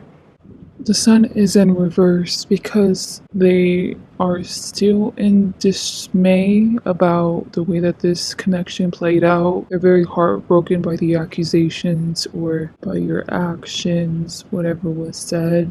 They're choosing to stay in this despair energy. I think this person may be a little busy, so they don't have time to process it currently. Maybe in the future, they're like putting this healing off. They're really just using their support system for day to day until they can process it. So, like relying on their friends, comfort foods, comfort movies, their hobbies to lessen the pain until they can deal with it. And I think they won't deal with it until give it like a month, to process everything. And they're choosing to stay there. They don't want to go running back to you all doe-eyed and naive. This person has this tendency, they're choosing to hermit themselves or just definitely just block you. But with the air card, this person has used this anger, resentment, sadness, whatever they're feeling towards you as a way to fuel their career. This has made them a lot of money, or this is about to make them a bunch of profit. I think it already has those. But that means just if y'all went through a breakup, this person makes art, they're banking on that art, but in sadness, they're making a lot of money. The saying of whenever an artist gets into a relationship, the fans low-key hope that they can break up so that way their favorite artist can come out with like an album. Because, like a tortured soul, they love to create music. It's like that. If they're not in the art creative fields, then this situation has really had them be laser focused in their job and has drastically improved their performance. Not surprised that they're getting employee of the month or something. Now we're on to your section. You got quite a bit of things. And just let me break it down here. By the way, there's 2 Leo cards. The sun is down here and the strength is up there, which makes sense with this message. With the 4 cups, where you're at currently in this connection, you've given up hope on this connection ever working or this relationship ever starting up again, things working in your favor in this person's eyes. If you're fired, you just think it's done. While this person is still in the mourning phase of you, you are past the mourning phase there with the 4 of cups and the storm card. You're into a stage of acceptance. You're trying your best once again to see things from a positive place. Try to learn from whatever happened in this situation and move on and be a healthy version of you for other people to rely on. So the situation won't repeat itself. But I'm getting that the sun card is what you don't see coming, and I'm probably going to last interpret it because now I'm going to move up to the strength card. The message I got was the comet card is charging up the Leo card to have access to her strength. And the Leo does represent the strength card in the tarot deck. In conjunction with that message, the strength card represents one charging up their energy to be able to have access to something that should not be done. The Leo card is charging up its strength to now move its energy towards the Page of Cups. I'm getting to ask if you have a mother figure or a father figure. Something is about to rise up. That's very important in regards to them because they're coming up as the comet card. The Page of Cups is the action of you transferring all of your energy and attention towards your familial figures, asking them if they're okay. Who knows, maybe one of them has to have surgery. You're going to be there for them. This is a motherly or fatherly figure, or maybe a couple as a both. Now, this could be your grandparents, your great grandparents, this could be your friend's grandparents. I don't know, but it has to deal with you, and you have to genuinely put all of your focus and attention on it. So it's funny because you both are going to be in a timeline where you're putting all of your energy into things, trying to not to think about this connection. But I was getting with the Emperor card, the last message, by the way. Oh, no, it's not. Okay, the Emperor doesn't know the comet card is there. And the Shadow card next to the Emperor card is the perfect idea.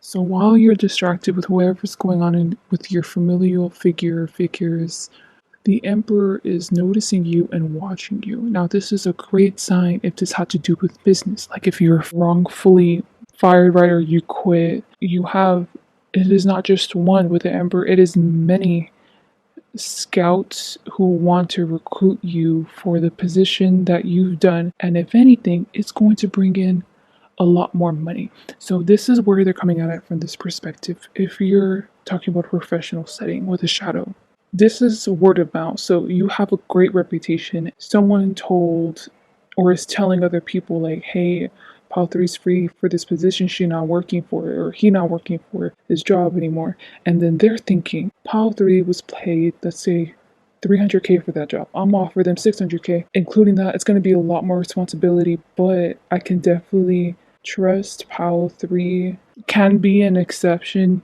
from many other little workers under me because Powell 3 is very adaptable. Powell 3 learns things real quick. Powell 3 already has this reputation, blah, blah, blah. Thing is that they thought you were paid 300K. Let's say, I'm giving an example, right?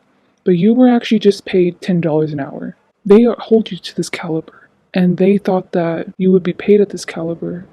And I'm just letting you know so you low-key, I can definitely see you in an energy where you're going to accidentally self-sabotage yourself and be like, I was just paid $10 on my last job. Like, lie. Please lie. Like, this is encouraging you to lie about that because you're going to be paid what you're worth.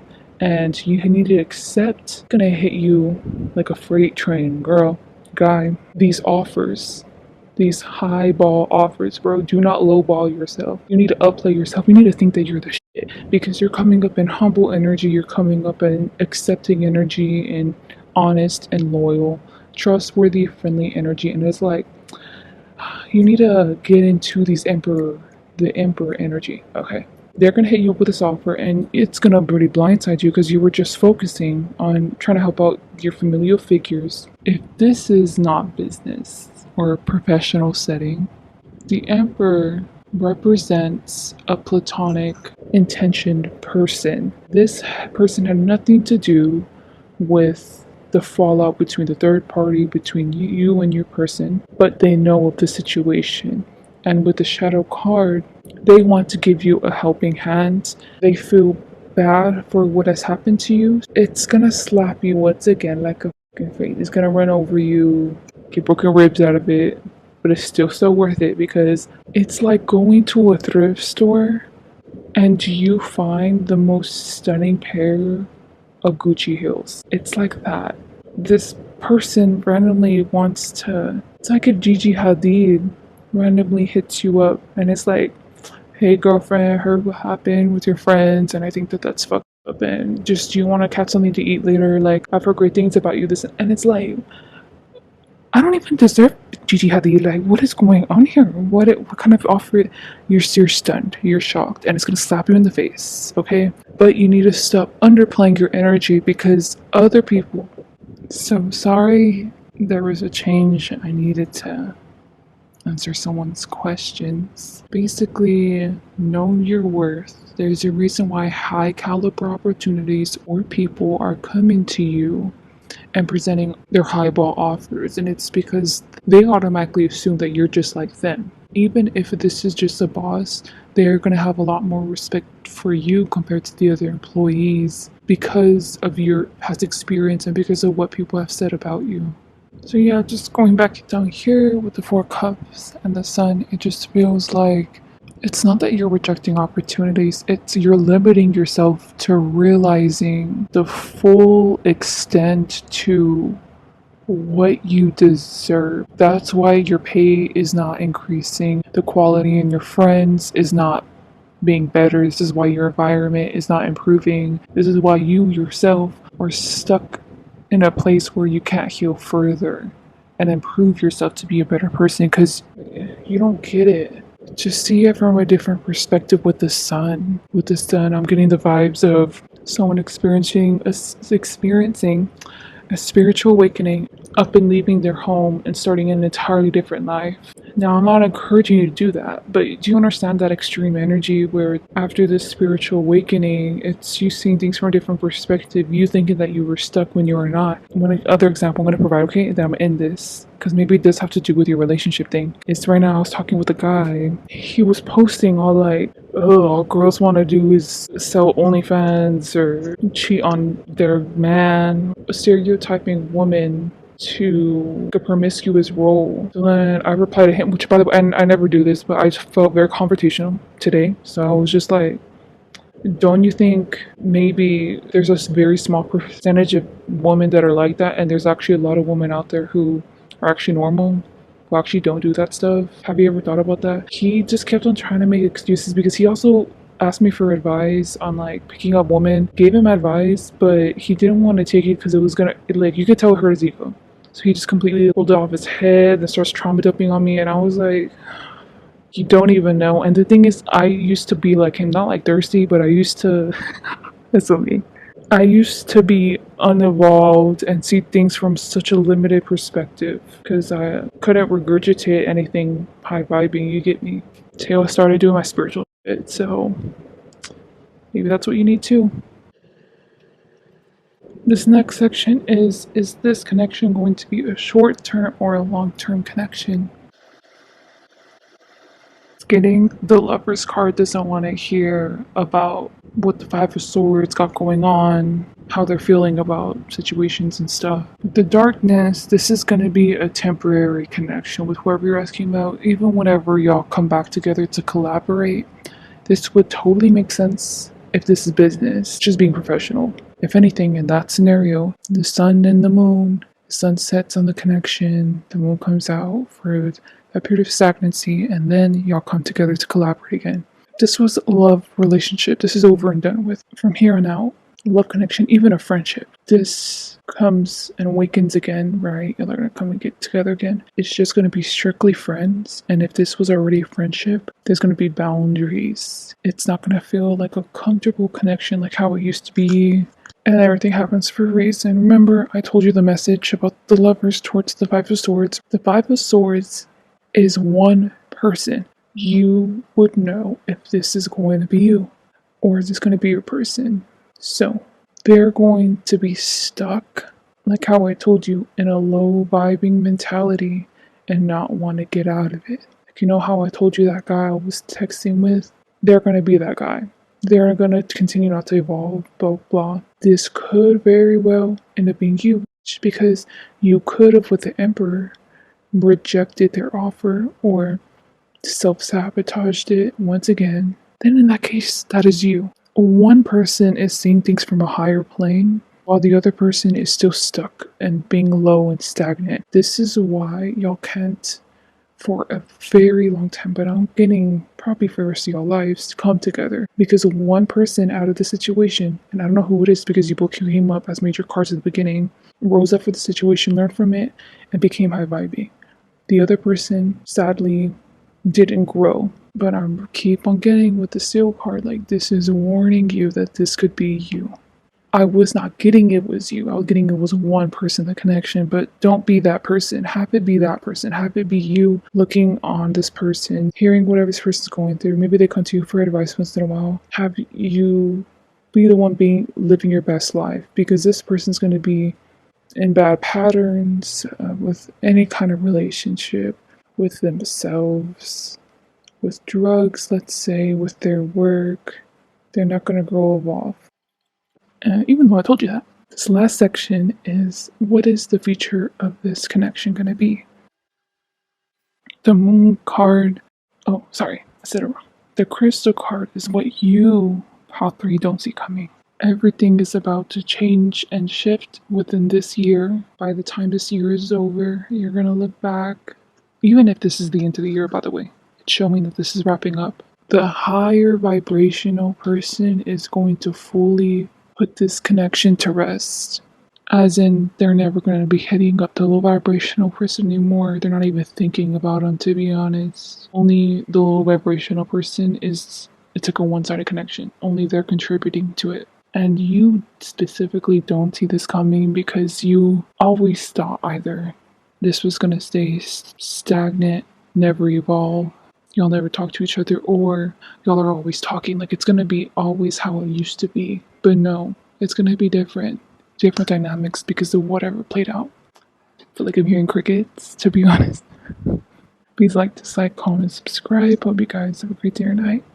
Alright, y'all. I'd like to apologize. Didn't mean to do it. That last section was actually supposed to be Spirit's advice. There's a whole other part that didn't know existed until now. And it was I'm sorry. I was getting up and down, forgot it was right next to me. And this is actually the feature of the connection. The Five of Pentacles is somberly and constantly thinking about the King of Cups. And what you both don't see coming is the Page of Pentacles. The King of Cups, things are actually going your way. I'm getting that you have significant water placements in your chart, and I'm specifically getting Scorpio. I mean, hell, you did come up as Pisces over there. They're just telling me you're riding the wave of life and you're happy and content with your environment. At this point, remember the advice I told you with the Sun card? I think you're actually taking it. No, you're more than taking it. You've become comfortable and being uncomfortable with it. Now you're actually growing, evolving as a person because you've shifted your perspective on life and on your environments, what you tolerate, what you don't, what boundaries you need to put up, what do you need to put down now. And you seem very happy. I'm not surprised if you relocated there with the King of Cups, or at least in the near future, that's what's projected for you. So at this point in the outcome, it seems like this person is mourning your loss. This person is coming up as the masculine energy, coming up as the feminine energy. The reason why coming up as the King of Cups is because you're taking on a masculine role in this connection. You're over and done with it. It's deaded. But this person can't accept the reality. Remember how I told you the Five of Swords person was the one that was going to be stuck and stagnant, not evolved. Well, look what other five came out, the Five of Pentacles, which is also a bad card. Presenting your person. They think that they couldn't be the man that you deserved, whether that was in a masculine role, in a professional setting or not. Remember how I told you before, there was a card, I think it was Explosion card. In the future, the wheel was going to turn in your favor, right? So at this point, they've already found out that you were lied on. You was at least trying to tell the truth, or the other people were not as good as you, and if anything, they deserved you rather than them. This is at this stage, because with the Page of Pentacles, y'all still don't see the Explosion card coming, which is that you both are going to create an opportunity, fiscally or not. I don't know what it is, but it is the Pentacle card, so maybe it is money.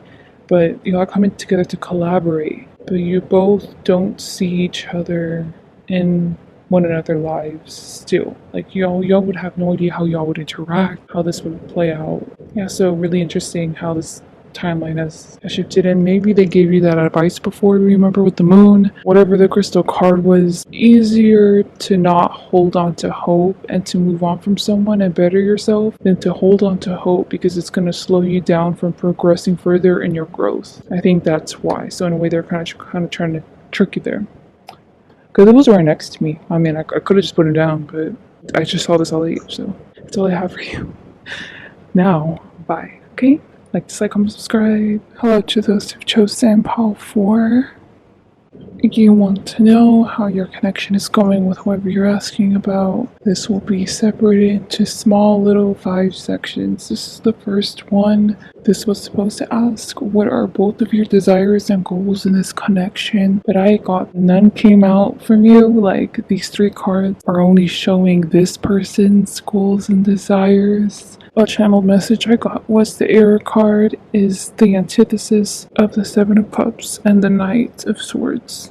With the Seven of Cups, one of the first things this person wants to do, like I guess their desires, is to feed you. They want to make you food. They want to see you eat extravagant things, or what's it called, like foods that turn you on.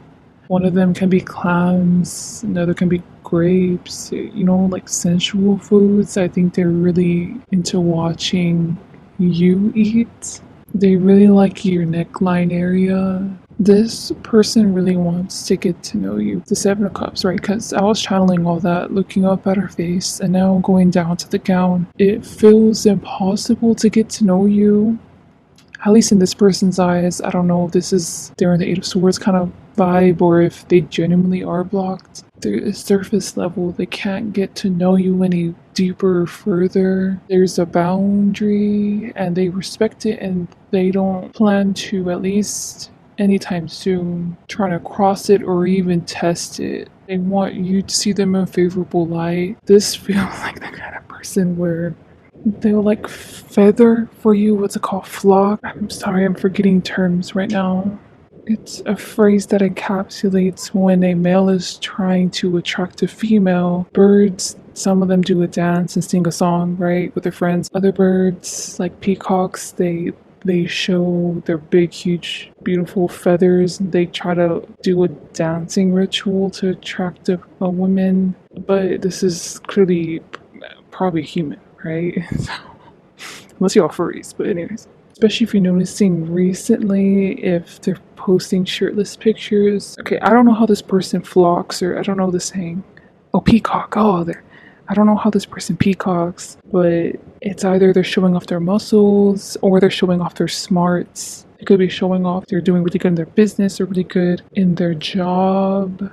They're trying to put on an image that will attract you, but it's not working. It feels like dense. It's not that you're dense, you're just dense to their moves. You're dense to the fact that they're trying to make propositions to you. One of their goals is to get you to go cross this boundary and meet them. Now, was this a situation where they're too scared to approach you, so they want you to come to them? I don't know. I don't know, guys. I don't know how this played out. Because there with the Knight of Swords, that's them fully coming in their energy. So it could be an air sign. Do you know how there's a Mercury sign in astrology? I think that sign is definitely an air sign. This person really wants to get to know you. Like, they're really tempted by you day by day. Each time they see you post, each time they see you in person, they're just gawking. They're in awe with how the fuck they can fall in love even more with you. How can they find your flaws even more beautiful day by day? This person is really drowning in positive, beautiful, like sensual, adorable emotions for you. Like they're just melting on the sidelines, and you would never know in their eyes. You would never. The air card is the antithesis to the Seven of Cups, which is supposed to represent you, right? And the Knight of Swords, because this is what you don't see coming, let alone this person. If anything, this person is more of an idea. Circumstances are going to play out to where this boundary you have up, or this boundary you have around you, is going to be put down, and this person's going to have a chance to sneak their way in.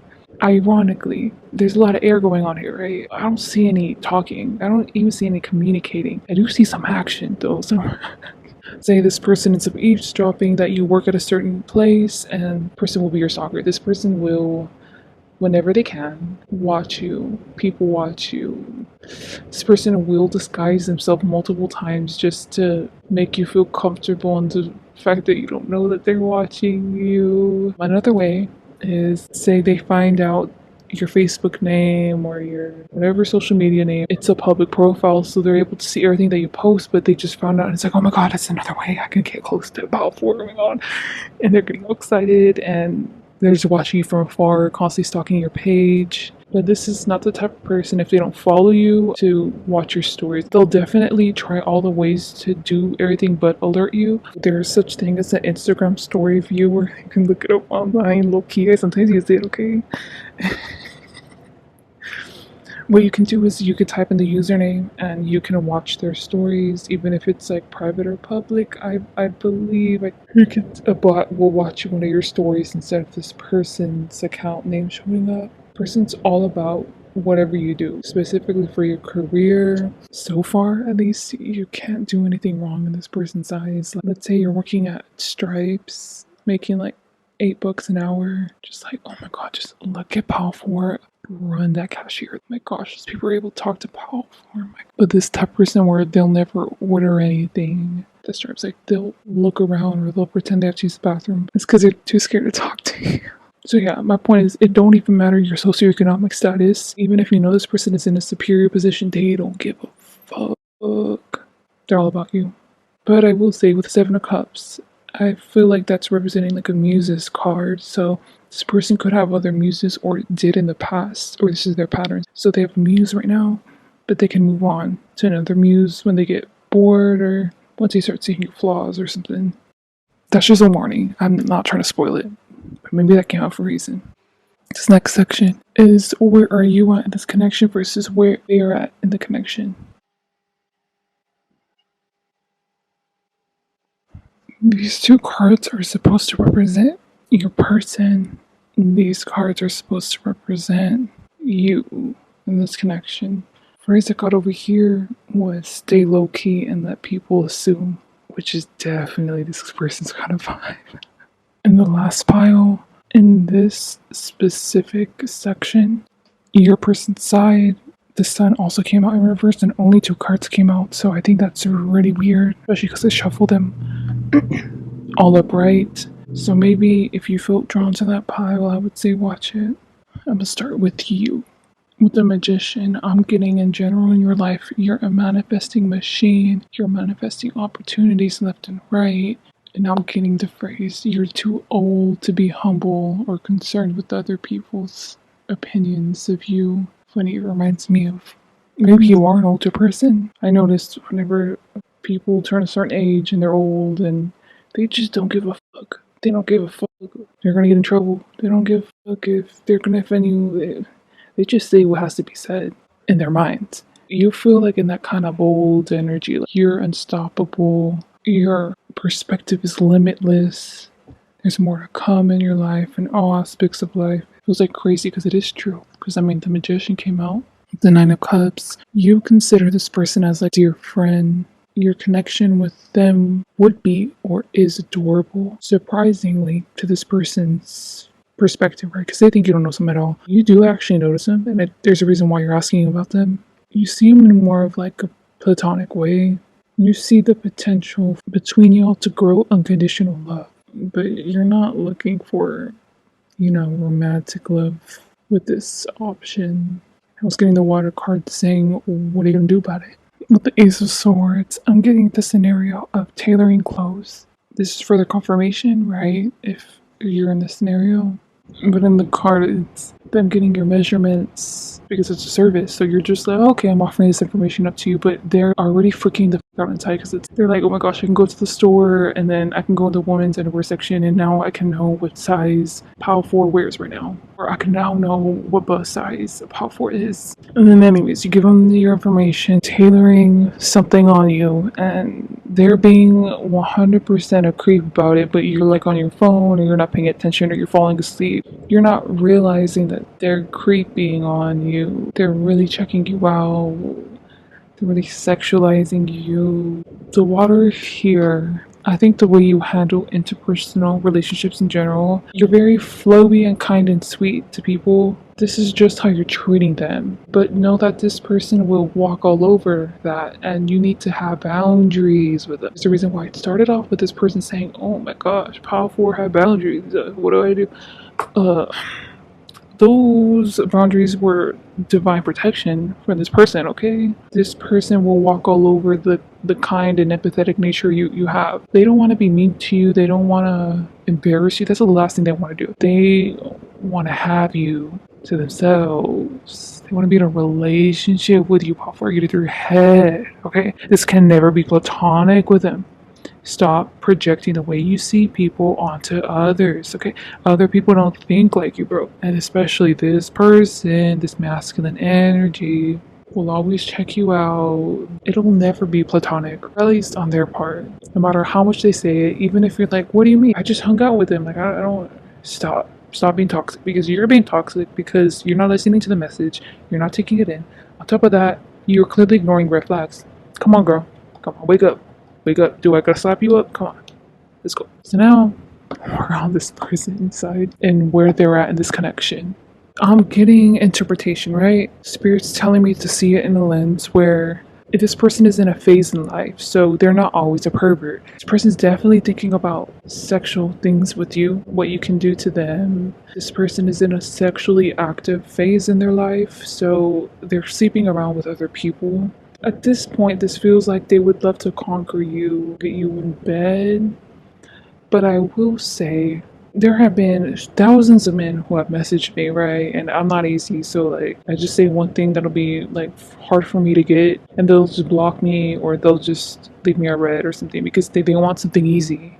So this person feels like they love easy women. That's why I'm confused why they want to conquer you. Is it because you're immediately around them? Is it because like you work with them? They're in the same friend circle, just see them often. Is that why? Because if you could be playing on the part of a fantasy, they can't help but activate this fantasy of you because they always see you. Even if you are not attractive, it don't even matter because it's just the convenience of always seeing you. You remember how Justin Bieber, Haley Bieber, right? What she did before she ever got in a relationship with Justin was that she primed him on purpose, which is it's very manipulative, but she primed him into thinking about her and choosing her. The way she did that was she literally found out his whole schedule, would always show up, but always be in the background, would never talk with him, but would make sure that he would at least notice her one time, would make sure that his friends of hers would talk about her in front of him. That's what this person feels like they have the capacity to,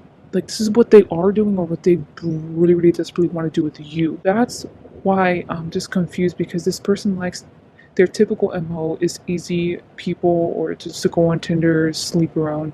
Hell, they're even doing it right now. But why is their MO changing with you? Remember how I told you with the Seven of Cups, how they often have muses and then they let them go? In this case, ignore what I said because this is not adding up. This is not adding up. And also, this is a phase in life. So, as in, what it probably meant was that this person gets into relationships, long term relationships, and it's over, and it's like, fine, I'll sleep around. And then until they find someone that they genuinely want to be in a relationship with, then that's whenever they'll settle down again. And then they'll actually be committed to that well, I don't know.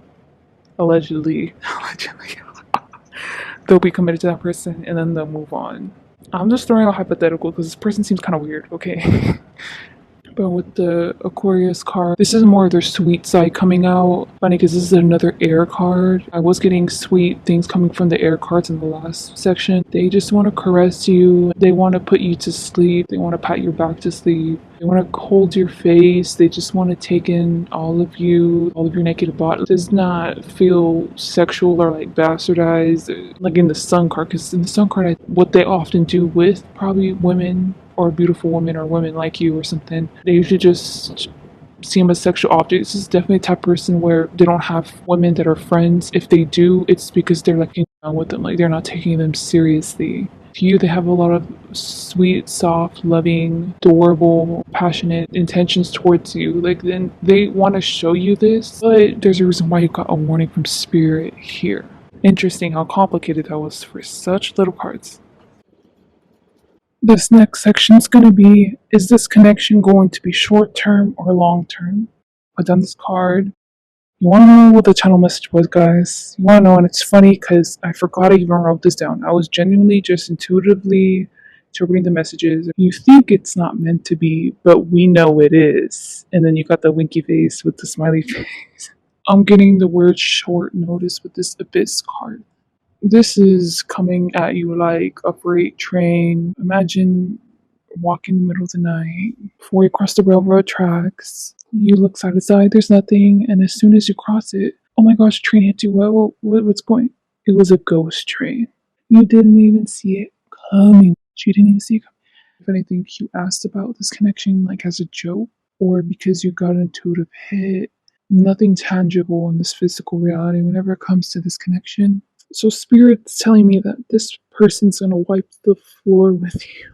Any preconceived notions you have, specifically societal stigmas or stereotypes that you didn't realize that you have to unlearn, you're be aware and confronted with them. And this person, I think this person is very honest because they like you and present it to you in a very calm and chill manner. You accidentally say some out of pocket racist stuff. So typically they would be like, F you, you're racist. But they hear you say it and it's like, do you realize the history of whatever race you're talking about? They'll try their best to accommodate to you. You're going to come into this thinking that they're beneath you or they're just a random or they're a know-it-all. They're confrontational, they don't have much to add to your life. But then rapidly, as you get to know them, you're going to start to realize that To be honest, y'all are on the same level. If not, they have a lot more experience and stuff that you should have known, like knowledge and stuff that you should have known. It has to do with common sense. Like sociology. It's like the study of people and the way that people have impacted things and shit. Person is very well versed in it, even without even being educated. No, it don't matter. Humbling yourself and being aware of the commoners or the masses, where other people come from.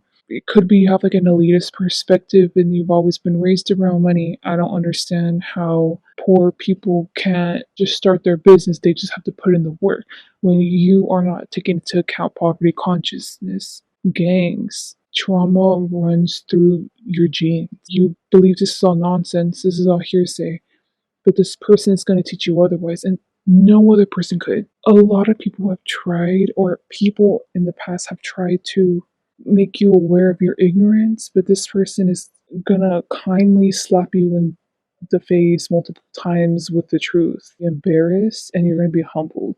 But you don't be surprised if you get humbled real quick around this person's energy. Person is surprisingly more beneficial to your life, more aware and strategic than what you're giving them credit for.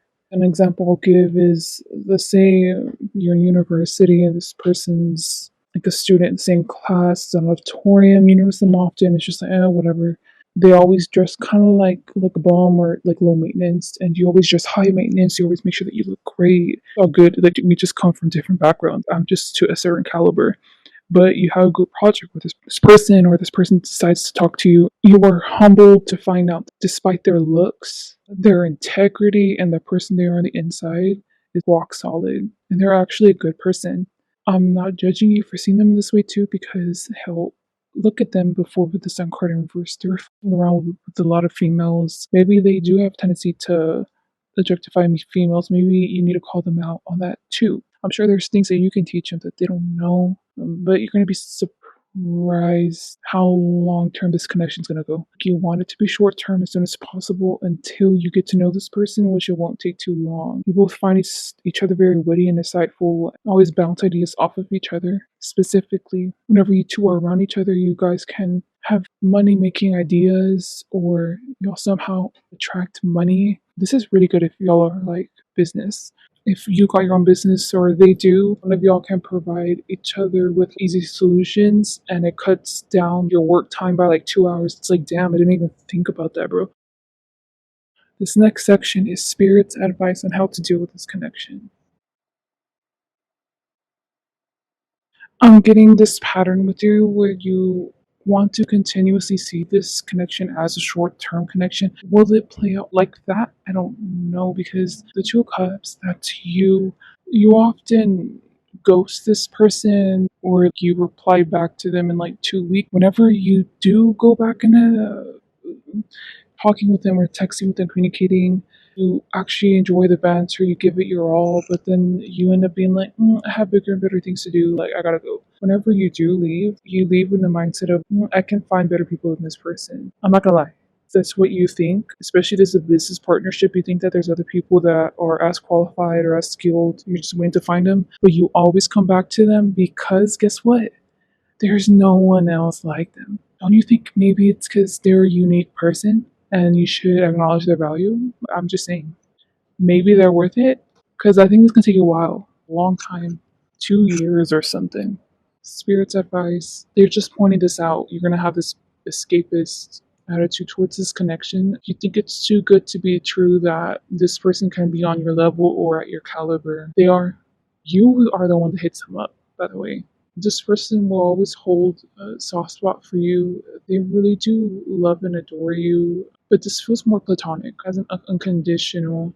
If you were to ever enter their apartment and it's been like 4 months, they would take off your coat, they would make you some tea or pour you some drink, they would massage your shoulders, and it feels adorable. They want to be doting to you and show you how much they care about you, how much they love you.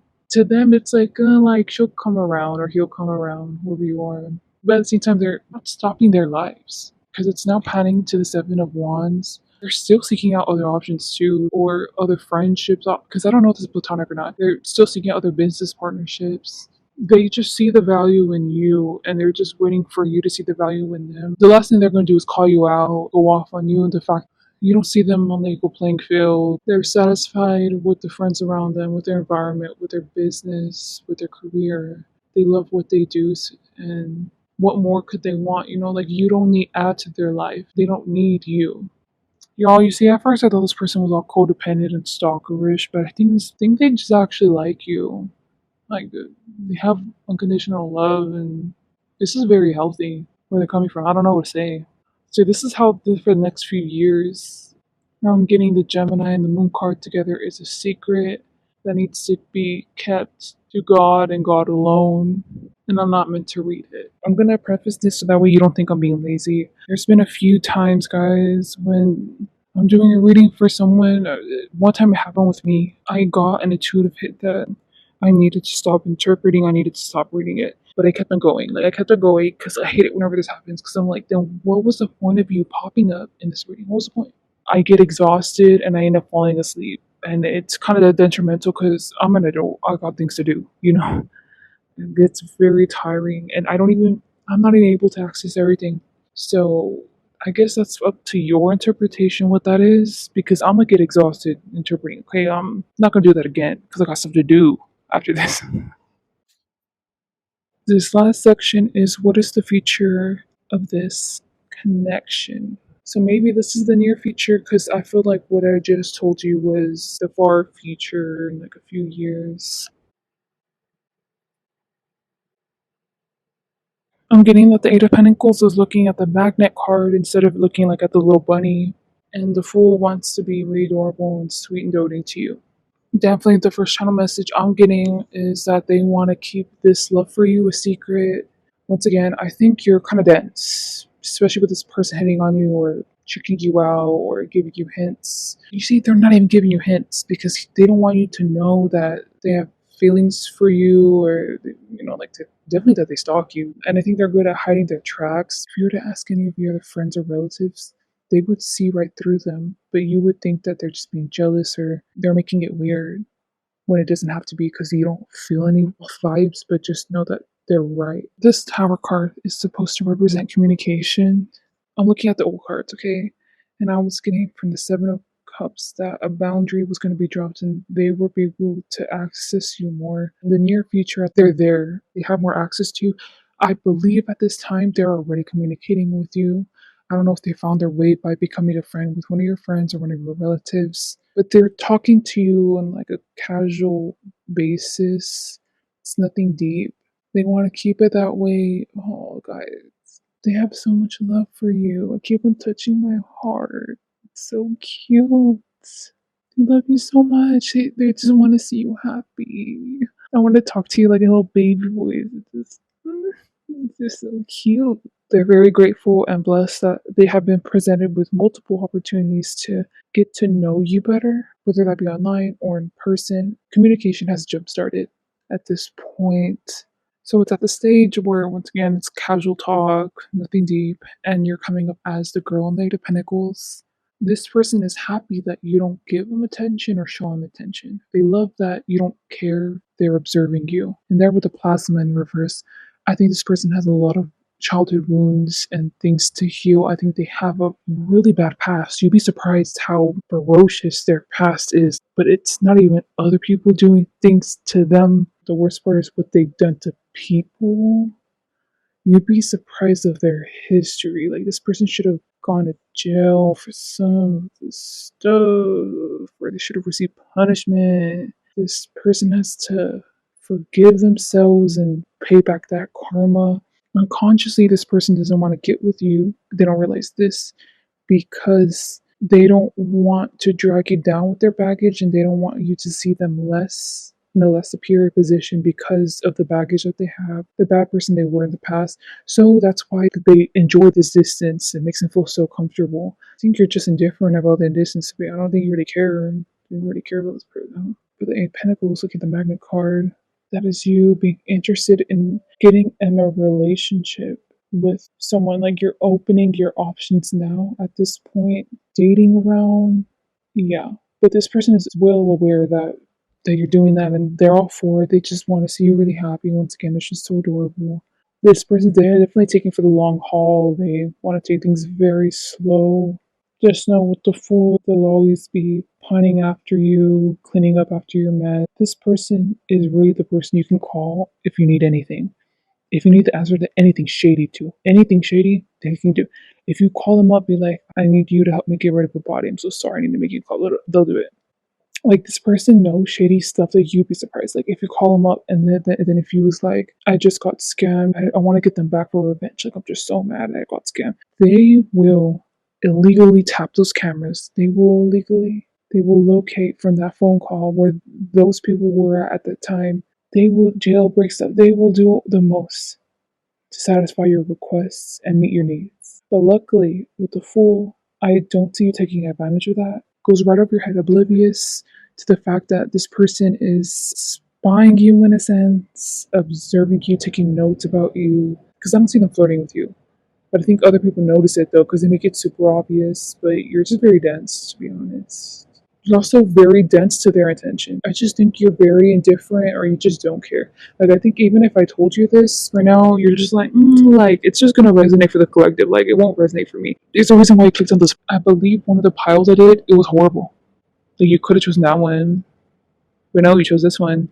Okay, that's all I have for you. Please like, dislike, comment, subscribe, guys. Have a great day or night. Bye. This is your reading. How's your connection going? Didn't record. So I'll say it again. 5 different sections. This is the first section. The part 2, right part is them. I'm gonna start off with them. I'm channeling this rock song, I believe it's called Freak. And the song is coming from the Page of Cups, which is supposed to represent how they see you. So they think that you're fucking hot. Odds are you could be out of their league, but no matter what, you're at a caliber to where even if someone was in your league, they would still be nervous to approach you. You were to be on someone's arms or someone was on your arms, like they would be given a boost socially. You're physically very aesthetic. You're a very pleasing woman or man, as in I think you're well mannered. It's assumed that in a partnership, you are healthy. You give an equal give and take. You're very chivalrous. Even if you're a girl, you'll massage their arms, their feet, you'll cook them. You know, like it feels like traditional roles is what you really like. In meet your partner, you're on the market. Now, if you're not, just know that this person don't care you're in a relationship. They're just simply observing you. They're not doing anything wrong because they're with the 7 wands. Person is taking no action towards you. The most that they will do is send roses your way from an anonymous or secret admirer. On your birthday, they'll send you gifts, but it's from an anonymous person. Have a GoFundMe, they'll put a significant amount of money to it, but it'll be anonymous. So if you have OnlyFans, like, this is great. Probably asking about one of your subscribers. If this is not, just know that this person does feel this way towards you. They're very admiring. They admire you, but do they respect you? I would say no. They're seeing you as the Page of Cups in reverse, as in this is how they view all people of your gender. This person definitely has tendency to have a wandering eye.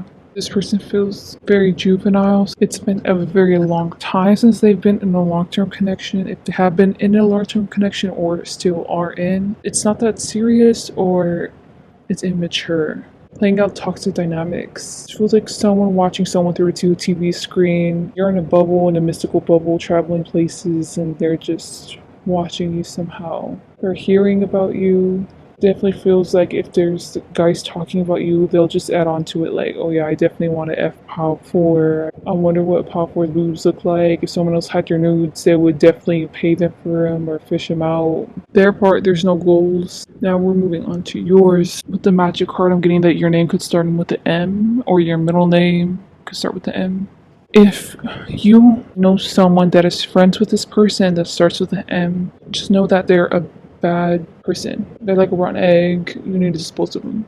Now it's leading to the 4 of Cups. So that's you being unsatisfied with. It isn't just their offer. It's other men or women like them.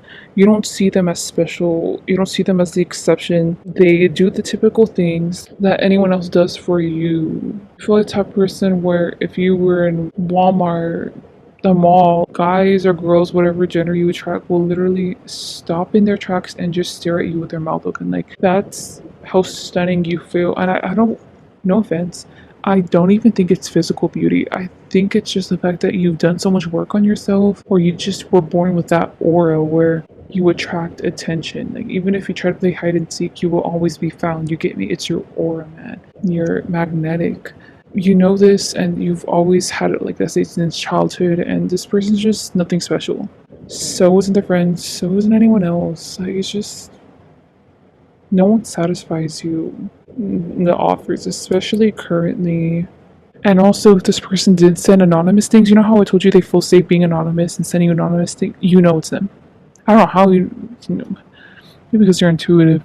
I don't know why I'm getting names. You see the N here popping out. Getting that you have a friend that starts with the letter N, or this could be a family member. But this person can actually be trusted. There's something with this person. If you don't know someone with N, if you're like, what are you talking about? Then that was for that specific collective, and I'm talking about an archetype of a person, okay? So this person could be literally gay or alternative. It's very societally unconventional in the way that they express their sexuality. You're at a point where you're so bored with your options that you want to go down that path. Now, is this because you have a fetish or like a kink? I forgot what it's called, where you need it in bed. You can just tell just by someone standing there that they can't satisfy you sexually, and it's hard to find someone. So now, are you going to start pursuing? Because it feels like you're going to start taking action on your own to attract a specific kind of person. And is it them? I don't know. It's someone that you want to attract is either of the same sex, you're experimenting with the same sex, or is it to go down a very kinky road and go on forums, seek out people around your area, and see if you're compatible with them? It feels very graphic. Person and other suitors around you, it's very like, whoa, like, what? How for? What are they doing? Very off kilter to view. But in reality, this was always a part of you, and I would encourage you to go down this road. I don't know, this person starting with the N, or this archetype of this person is going down that road, has already been on it for years, has experience with it. If you're a woman, you're tired of men. Now it's moving down with the Five of Swords for the real reason why, and this totally makes sense with the Four of Cups. You're tired of being straight. Like, you're at a point where you're over the internalized misogyny. You're going for the girls, okay? And if you're a guy, you're tired of women, you're never satisfied, there's a reason why. Now you're going towards men. The people around me, they're all rich. I want to find me a good old guy that has no money, or I'm very poor and I'm tired of these bum ass bitches hitting me up. I'm now going to dress myself up, present myself on a silver platter to these rich men. I'm gonna go around their social places. I'm gonna pull a rich man. I swear, like it. You're taking action. I don't know what to say. Good for you. This next section is, where are you at in this connection versus where are they at currently in this connection?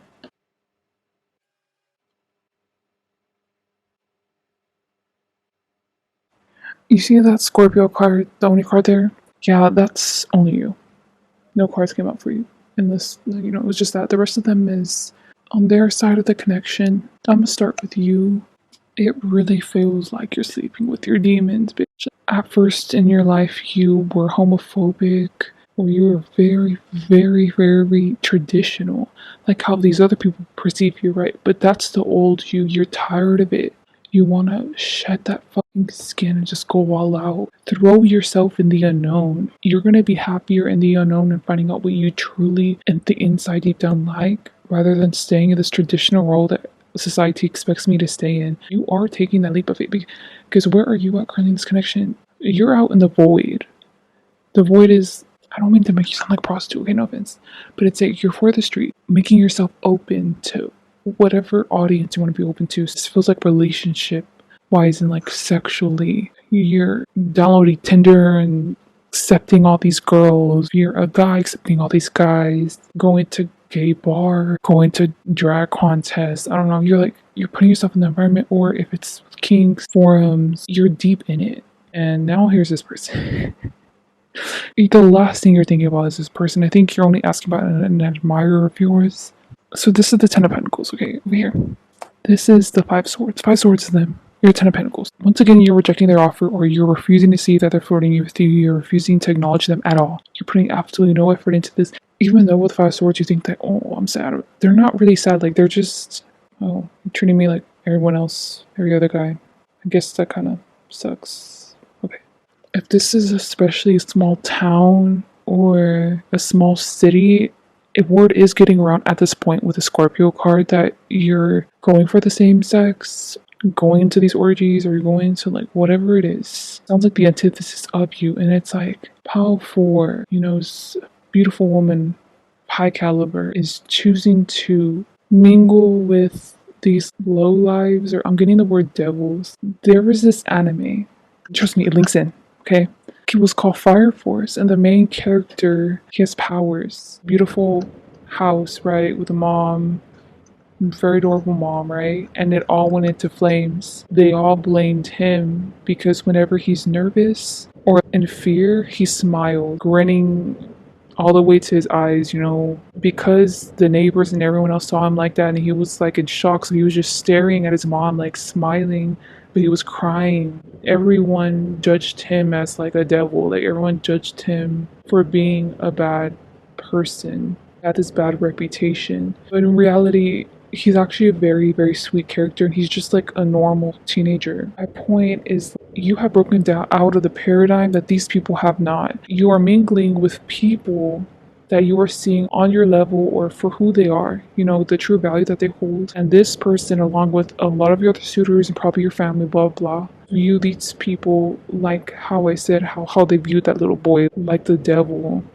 That anime had Christian themes. They called him a devil because, there's often like the cross, you pray to the God, whatever. Maybe you come from a very religious household. They're viewing them as sinners who are further tainting my daughter, further tainting my crush, blah, blah, blah, taking them to the bad side.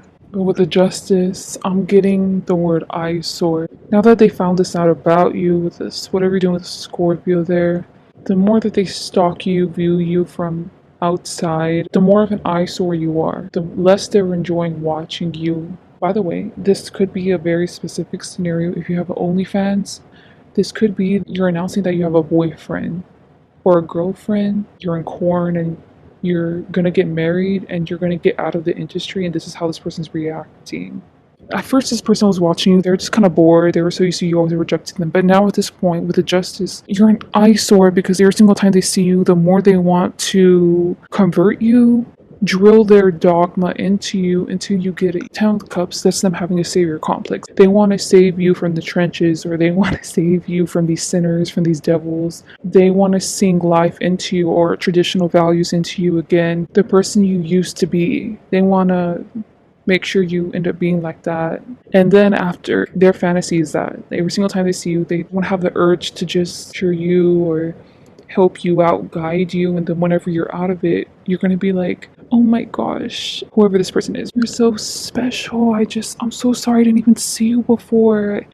You want to start a family together? Or you want to be in a relationship? You want to go out? Yeah. So, definite savior comp. I'm going to stop because it's embarrassing. This next section is this connection going to be a long or short term? I'm getting that wrong song again. You know how I told you the Freak song came out with how they saw you before? It's coming out again with the Wheel of Fortune. First off, there is no connection. Can't give you an accurate answer for this pile because this is very nuanced because there's so many people clicking on this. I would say watch this pile and really keep it in mind because this was probably like 70 to 100% accurate, y'all. Intuitively choose one of my other piles or another reader's pile. Set the intention and adding more context to this reading. It's not giving me an answer. It's not telling me this is going to be long-term, short-term because they're telling me there is none. They're showing up as the King of Wands, but you're showing up as the Wheel of Fortunes. That's you both living completely different lives. You're coming up as above, which means that you never think of this. You never do. Probably last time you're ever going to ask about them. But they always have you in mind. They're always watching you from afar. The cycle has not changed. Maybe they stopped giving you, but even then, they're coming up as a king, because that's them whenever they're older, still looking at you, which shows to, how I told you that they have a wandering eye, like, they're never going to learn how to settle down. kind of pathetic. It's pathetic in this scenario. I don't know if your person is pathetic themselves, because once again, I'm reading to the masses, so I'm so sorry I gave you no answer to this. This next section is on Spirit's advice on how to deal with this connection.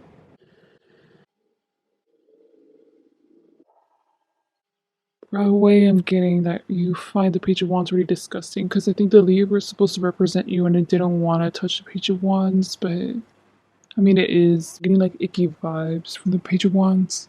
With the Leo card up there, Spirit's telling you be your independent self. Stand out. You're meant to be a bold person, have a bold personality, have polarizing opinions of you. You're slowly growing into the person that you're meant to be, that will make you so happy and content on the inside. They're very proud and supportive of whatever avenues to take to really find yourself, find your newfound values, find your wants, what are your preferences. They're all for whatever you're doing. With the sun, I believe that's supposed to represent the father figure. That also, in mine, I think it's supposed to represent the paternal family lineage. You're doing things to go against them, against their ancestors too. Not surprised if you've had issues with them, or like, okay, for example, with me, I'm well connected and versed with my paternal lineage of ancestors, but not once has my mother's ancestral side has allowed me access. And I really think it's because they think that they're superior to me. Like, I really think that. The ones that they're active with, they're either very, very rich in faith or they're rich. Like, they're actually rich in money. I think it's because I came from a very disadvantaged background, and because I'm still not yet making that much income, I really think that they're only going to reach out to me whenever I start making money. And that's what really pisses me off, bro. Well, that's my theory. That's my theory. Anyways, I think there's a reason why I said that. But the sun, I believe that's supposed to represent your parents, or specifically your father figure. They want you to make money. They want you to do the traditional thing. They want you to follow their religion, follow whatever they're saying. And you're doing exactly the opposite of that. You're doing whatever you want. If it so happens to go with what they're saying, go ahead. In general, they're viewing you as a chaotic wild child that is on a rebellious streak. And they're very pissed off at this. So I guess Spirit's advice to you, keep on living in truth. Page of Wands is talking about this person, but every other suitor like them. Every other male, if you're a woman, every other woman, if you're a guy, that wants to submit you to their prerogative or submit you to what's societally acceptable. The Libra card, it's there, once again, Leo, Libra, are representing independent energies. That's you being strong in your faith, but it's touching the Page of Wands, which means Spirit's advice is for you to go all out, detest, confront, fight with your family. Okay, whenever it comes to them trying to instill their prerogatives and morals, whatever, into you. But whenever it comes to other people, especially suitors or people who just don't know better, who see things from a limited perspective, Spirit's telling you to handle them with kid gloves and be kind, because what goes around comes around. Now, you want to develop good karmas for yourself if you do believe in that system, right? Whatever system you believe in, you just want to be a good person. Whenever it comes to people trying to instill their notions or values, religion on you, you just tell them, you know what, no thank you, I hope you have a good day though. Handle things very professionally with them, because you're going to want to be like the Leo. But no, that's their Spirit's advice to you. Because they're with the Page of Wands coming from an inferior place. But with the Knight of Wands, if you handle them amicably, they're forced to face their shadow. Now, will they deal with it? I don't know. What that means is, Page of Wands, they expect a wild animal like you, trash like you, to, well, newfound trash, right? Not be subservient, to be wild, to be like the Leo card, which is to lash out, be like F you, or just block them. It's like, oh, of course, people like that always do that. But no, with Libra card, prove them wrong. Be professional, because then they're going to turn to the Knight of Wands, where it's like, oh, it's really strange. I always thought your kind of people were rude, or your kind of people were very trigger happy. An example was years ago when the internet became viral of this trans girl. Clearly, she wasn't taking any hormones, but she was just dressed like a woman. She came in and she literally messed up the whole shop because the cashier refused to use her pronouns correctly. Like, I'm using that as an example. They expect people like you to act like them or be ignorant, but it's because they're only watching what goes viral. What goes viral is ignorant shit, clickbait shit, and you're actually a normal person, just like any other person, just like people who they see as devils. But people who they see as devils are actually just like them. So they're either forced to face rethink people like Power 4 different, or people who see things in Power 4's perspective actually like normal, or are they going to be like, Power 4 is the exception? But the point is, you're going to be presenting them with the opportunity to choose, to reevaluate their opinions and perspective. That sounds really beautiful. This last section is, what is the future outcome of this connection? Down here is the Abyss card in reverse, and I channeled the song. It's a really old song. The guy's like, traveled through this road too long, trying to find my way back home. Lord, please let it go, let it go. I don't even think I'm saying it right. The Abyss in reverse, there is no feature between you two. With the Queen of Swords, y'all have conflicting morals, prerogatives. So what's the point of y'all ever interacting? I'm saying what's the point, but that's what Spirit's saying. So you're not going to learn any lesson from them. They're not going to learn any lesson from you. You both are set in your ways, you know? So what's the benefit? What's the point of y'all producing certain type of outcome or karma together, having a soul contract with each other, when there's so many other people that are way better to do with it? You get me? The Page of Pentacles, they're saying throw out the trash, which is the pentacle, just throw it behind you and run away. And this off with the Boil card, and this is Boil, by the way, underneath the Page of Pentacles, is once you really see things from a high vibing perspective, you realize no one is wrong. Everyone is right in their perspective. With the Queen of Swords and the Abyss, you both see each other as wrong. Your way is right. Spirit's perspective is, in reality, you both are correct. In a way, there's truth to everything. Even the most out-of-pocket shit someone could say, there is truth to it, sadly. So with the Page of Pentacles, there is no point in fighting. Like, there is no point of y'all having this animosity or tension or disagreements. There's no point in fighting, because you both are people. Just Spirit seeing it and seeing the flaw, and you choose connection, but even then, you only have connection. There's nothing gonna come from it. There's no spiritual contract. That's it. So that was it. Very simple. Please like, dislike, comment, subscribe. Hope you guys have a great day and night. Bye. Hello to those who chose in Paul 6. There's 5 different sections. Sorry if my voice is going bad.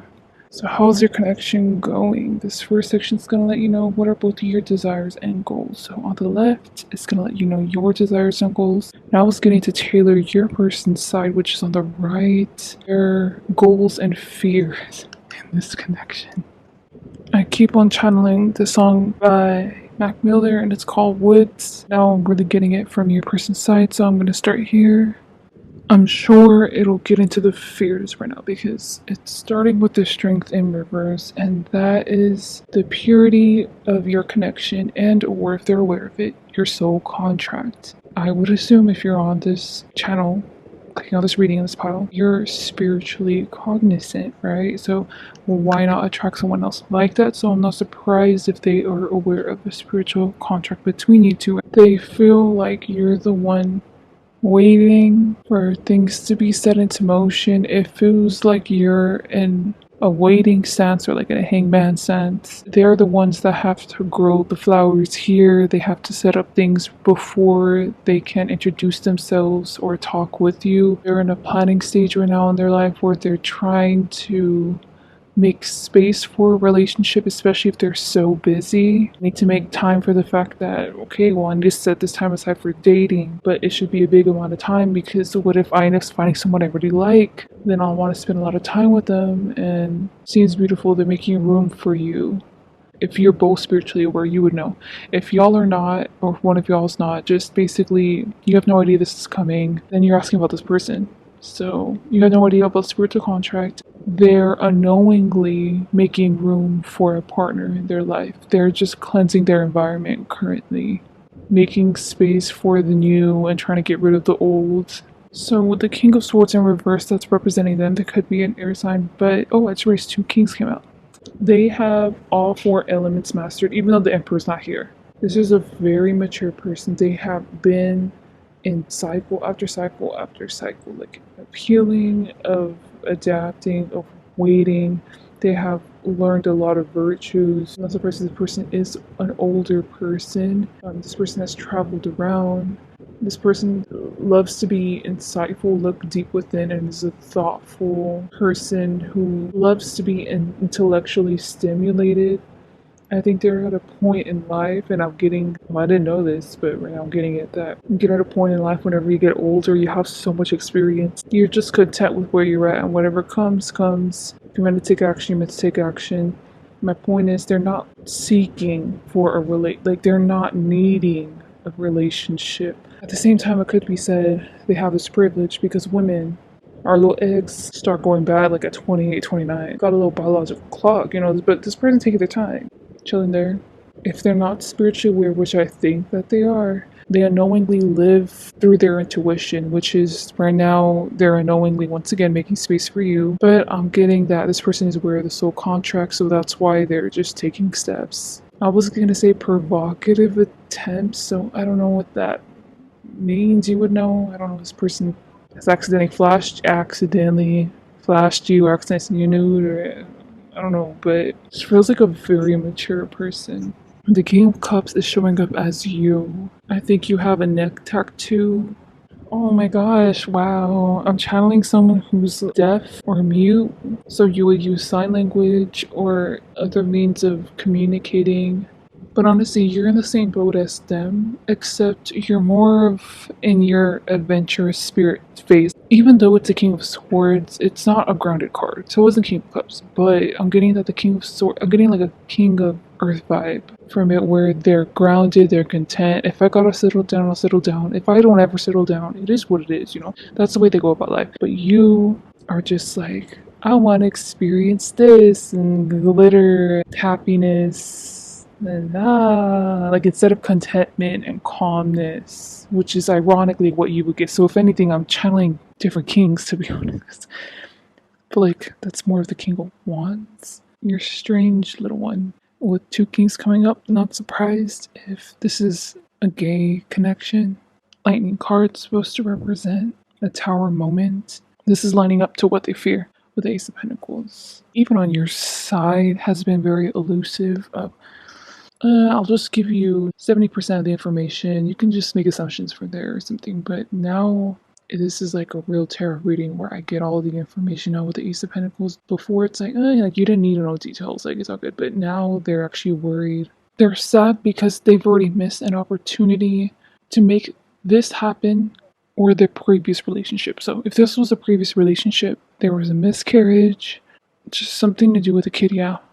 Or if that didn't happen, then it's with you. They're really fucking worried you're gonna get pregnant by someone else. Like they really want to settle down with you, and they're scared. This literally can keep them not sleeping for days, just worrying about this. But then their real nature is the King of Swords. Like how I'll explain what they're calm and simple. Like it is okay. So my point is like they've been taking their time, but then it comes to the Ace of Pentacles, and it's like no, I need to hurry up. With the 3 of Pentacles. Everything happens in divine timing. What's meant to happen is meant to happen, which means if you're not meant to be pregnant with this person's child, then it is. Did have a miscarriage in the last marriage they had. They're worried of that repeating again, which I feel pretty bad for because that's like some kind of trauma there. But 3 of Pentacles, they're trying to reassure your person and keep them on the same temperament they are at. They're very grounded. That's the kind of person you need, and the last thing they need to do is start changing up their demeanor right before they're going to meet you, right before they're going to make plans with you. Spirit's trying to reassure them and encourage them whenever they have these worries. But lightning is a tower moment. Tower moment is their PTSD of something with the kid, something with the child, dealing with you or another person. Now moving on to you. What are your desires and goals? I'm getting the Wood Song by Mac Miller, starting with the magic in reverse. I heard like pipe dream, and I don't think you think this is real. You think that you're just fantasizing about this person. This will never come into fruition.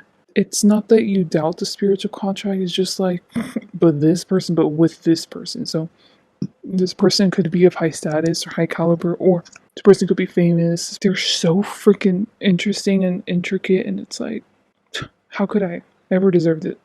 Nah, it's not gonna happen. It's not gonna. It doesn't feel like you're blocking your blessings, because if they do come up to you, then it's like, oh wow, I guess it happened, but it's you doubting the fact that they're gonna take some type of action. So that's why you're choosing to not have any goals. There with the steel, you're a very non-committal energy, and I think that's what you're really known for. That's what your reputation is, and that's the price you're used to be a former F-boy, F-girl, if you have a very high body count. Like, you're just a wanderer. Okay, it's either that or it's to the extreme where you're celibate and you just have not found anyone who is interesting, but it's not because you have like a stick up your butt, like how some people think that virgins are. Like, it's just no one's intriguing or interesting, so I'm gonna just go and do my own thing, go to my dance class, I'll go puzzles on my free time, I have things to fill into my the free time you have that you can have to fill for a relationship. That's the last thing you think about is a relationship. You just fill in with your own free time. Not that you have a lot of time on your hands. This person has a lot more jam-packed in their schedule to make room for you. For you, it's easier to accommodate, to make time for them. That's why you don't need to do any work. That's why you're just a hangman there. You don't need to make any room for them, because naturally, whenever this person comes into your life, this person makes contact, it's just gonna flow. Seven of Swords, I'm getting that you are very powerful in the spiritual arts. You're just really not to be with. Once again, like how I said over here, I didn't mention it, you're a very polarizing person. Like, you're odd. But because you're odd, you stand out. First of all, you don't fit the mold. So because you don't fit the mold, people who do fit the mold, who love being in the mold, they judge you. They make it very obvious. Like, I think these people are very rude. Once again, if you're mute or if you're deaf, people go out of their way to be very, very kind to you, which in a way is just being ableist. At the same time, some people could be like, what, you think I'm gonna treat you differently just because you can't effing hear, you can't effing speak? Or I remember I took a deaf culture class. He was teaching us etiquette on like how to handle a deaf person if they needed help, like in the grocery store or something like that. One of the things not to do is to try your best to communicate with them, like with your words, because even though deaf people or maybe even mute people have a talent, like looking at your lips and hearing it and reading what you say, like it would be kind for you to actually just pull out a freaking phone and like type on it, just give it to the person and then they type back. Like, it's just way easier instead of you having to mime stuff and them trying not to be rude. Little stuff like that. People are very considerate of you. You could also, Seven of Swords, I'm already getting, could be a foreigner. You're barely learning English. You're barely learning the language of that land. Or you're very, very much of your race. Like, you really, really freaking look Native American. You really freaking look black. You really freaking look Asian, whatever you are. You're just very different and out there. You just stand there. You're just different, and people already have polarizing opinions of you, even though you're not doing anything to them. So goals and desires, you don't really have any. In a way, you're kind of like this person because you're just like if it happens, it happens. Doesn't, like, if anything, you kind of expect it not to. So now this next section is where are you at versus where are they at in this connection.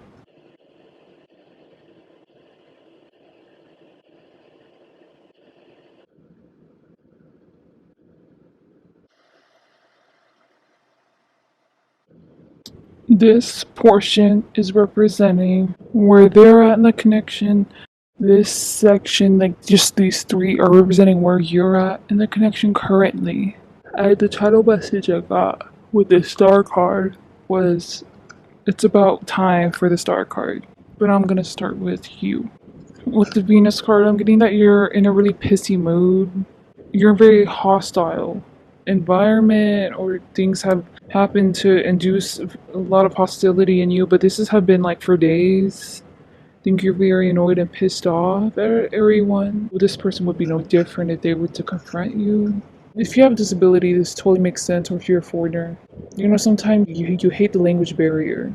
Something that you all can bond over, whatever example to give. There's a language barrier. There's just some days where it's just like these arrogant citizens of America, whatever country you're in, or these hearing people. This is what this feels like, so that's why I'm not thinking this is toxic. Now, if you're just a normal person, right, who can hear, who is not a foreigner, you're pissed off at spirituality. So this kind of makes sense with your goals and desires that I previously read. You're tired of being psychic, or you're tired of going to tarot readings. You're tired of the fucking occult, especially if you have a business. In the occult, you need a month off, girl, or like a week off, because this is not helping. It's going to start growing hatred for it. There's no fun in it anymore. Kind of turning your back towards spirituality, or you want to be rebellious, go against what your spirit guides tell you, go against what your ancestors tell you. Just spirituality. Let me just live in this physical reality. Throwing a tantrum. By throwing a tantrum, I mean throwing yourself in your old low vibrational ways, with your low vibrational friends. But this feels temporary with the moon, because there's moon phases. It's kind of funny I'm catching you in this moment. The Cancer, you could be a Cancer, you could have a moon in Cancer, Venus Cancer. You just feel very. I feel like if I were to talk to you right now, like, I would be scared. Like I would be like holding my hands together, like, okay, I'm sorry. Even though I did nothing bad, you'd be telling me off. I don't know why I'm getting to mention this. Maybe it has to do with your reading or what you're going through, but recently, Jenny from Blackpink, she was at some event, and there is this other fellow, Korean star. They was talking, but there was a bunch of cameras on him, and she looked like really scared. I don't know if she had anxiety. From what fans assume, it was because she didn't want people shipping them together, or she didn't want any rumors. She had her hands in like a ball and they were by her chest, and she was like shaking while she was talking with him. He reached out to touch her, and at first I was like, maybe she's uncomfortable with that touch, but I think he was trying to assure her, because they probably know each other. He was trying to like touch her back, just let her know that he's there or something, but she gave him the eye contact, like, this is what I don't want. And then they're like, oh, okay, yeah. They just went on their own ways. Yeah, just know that I think this is how you're making people feel, like on edge, walking on eggshells. And ironically, even though you're doing low vibrational things, you're still not in a low vibration, which is odd. I've never encountered someone like that till right now. A person's energy. So now here is your person. Currently in this connection, you are not talking with this person, because this person is staying silent. That is where they feel safe currently. With the moon, they're mourning over their ex. I'm not gonna lie. People take time to heal, right? This person had to patch things up. I did tell you what they had to patch up. That was probably the more significant thing, was to make time for you. Now they have realized, as they're making time for you, like, oh shoot, like, I think I still check my ex's social medias often.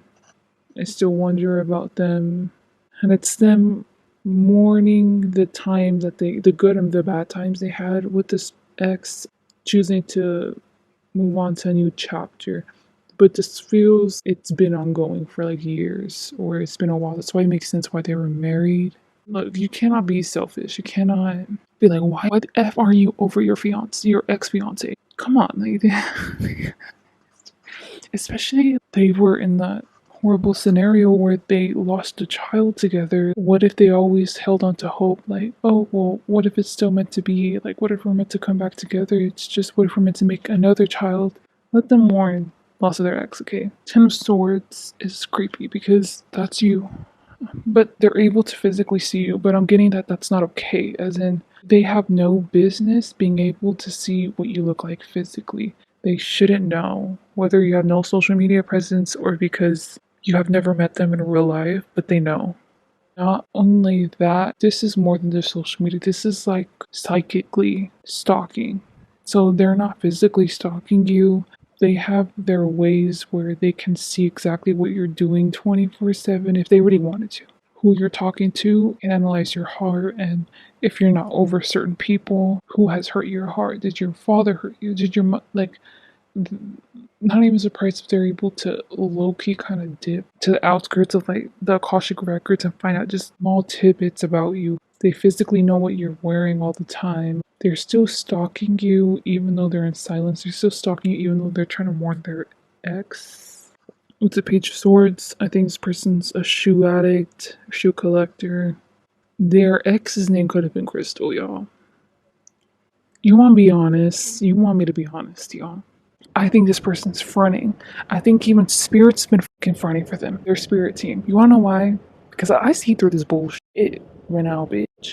Okay, look, let me see. Okay, the beginning, it was like, oh, they're making room for you, but they're not making any action, but it's because they're making room for you. This person has a calm temperament. Don't rush them. Everything happens in divine timing, right? There with the Three of Pentacles, like, it's okay. Spirits always want to enable them, my point, because now it's coming over here and I'm seeing everything for what it is. And why is their ex, even if this isn't their name, why is their ex connected with you right now? As they're stalking you. And at first I was like, well, what if they're chipping away at their ex? Just stalk you more, but no. They're checking in with their ex as much as they're checking in with you. That's the spiritual tea, bitch. So then I'm like, you think I'm not gonna see through this bullshit? You know, like I'm getting mad for you because like here I was getting exhausted reading their energy, like oh this and that, like they're making no, they're just choosing not to get over their ex. And you know how I said I would give him excuses like, you know, it was a former fiance, it was former wife. Like, come on now, give them time, give them no, because that was like their spirit team speaking through me. No, maybe you're mad, maybe you're annoyed. First off, I really think it is because of external circumstances, but also if you were to find this out, it would just get you even more mad. At the same time, I think you're so detached from the outcome, or even what this person even does, if they care about you or not, because you think it's never going to come true. And at this point, is it?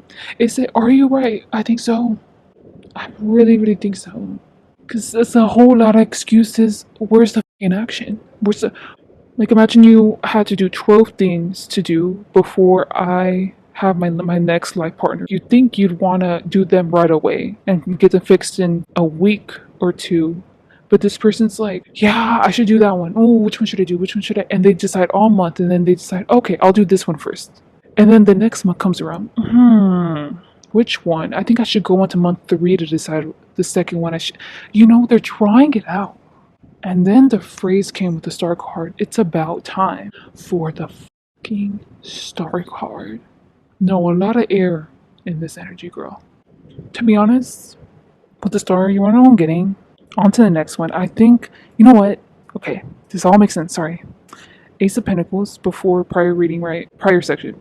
And then it was a lightning card, right? Which is supposed to represent the tower. I'm saying this because they were scared you're gonna move on and get pregnant by someone. With the star card, that's what the fuck you need to do. Or like, you need to get into another fucking relationship because you're giving me single vibes. This is gonna wake their ass up to boss up and be the man for you, be the woman for you. So with this air, they're not going anywhere.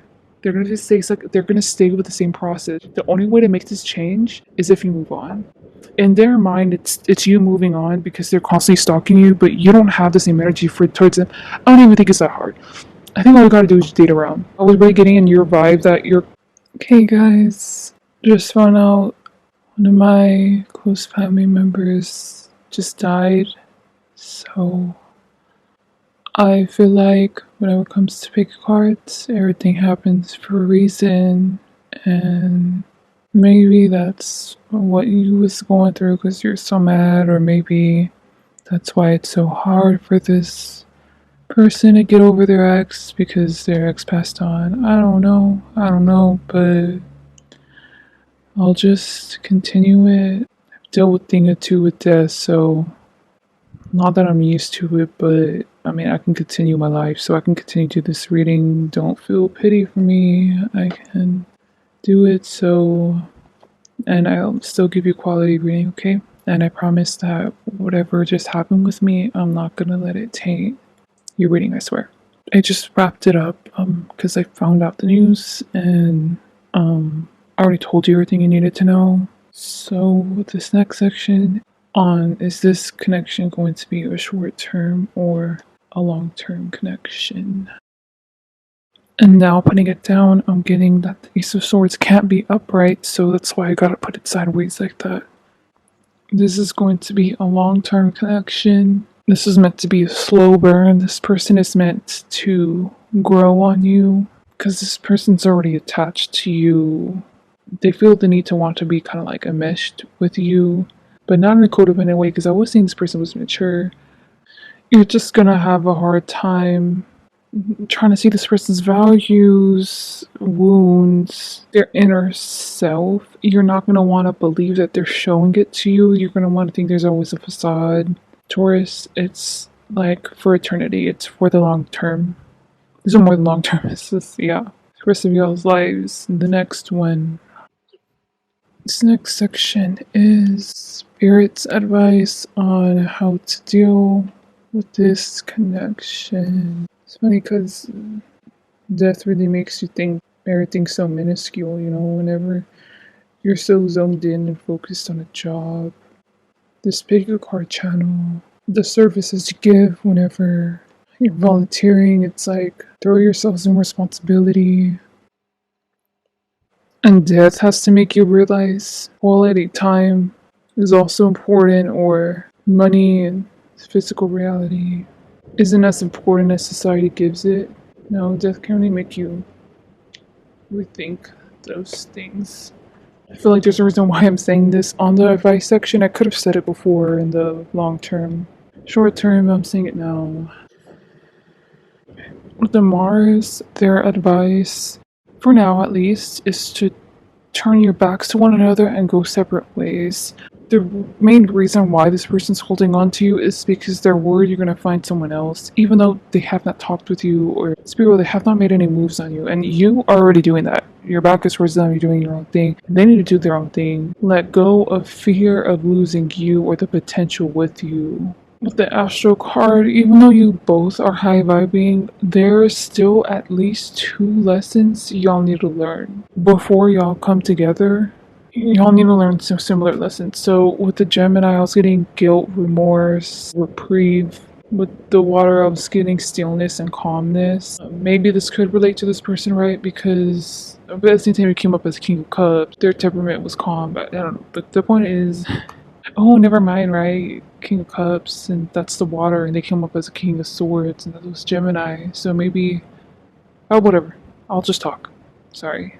Both of y'all may cope with stuff by trying to be docile, like a Libra way. What are both sides? I have no right to be angry about this. Let me experience my emotions until I can come to a logical conclusion.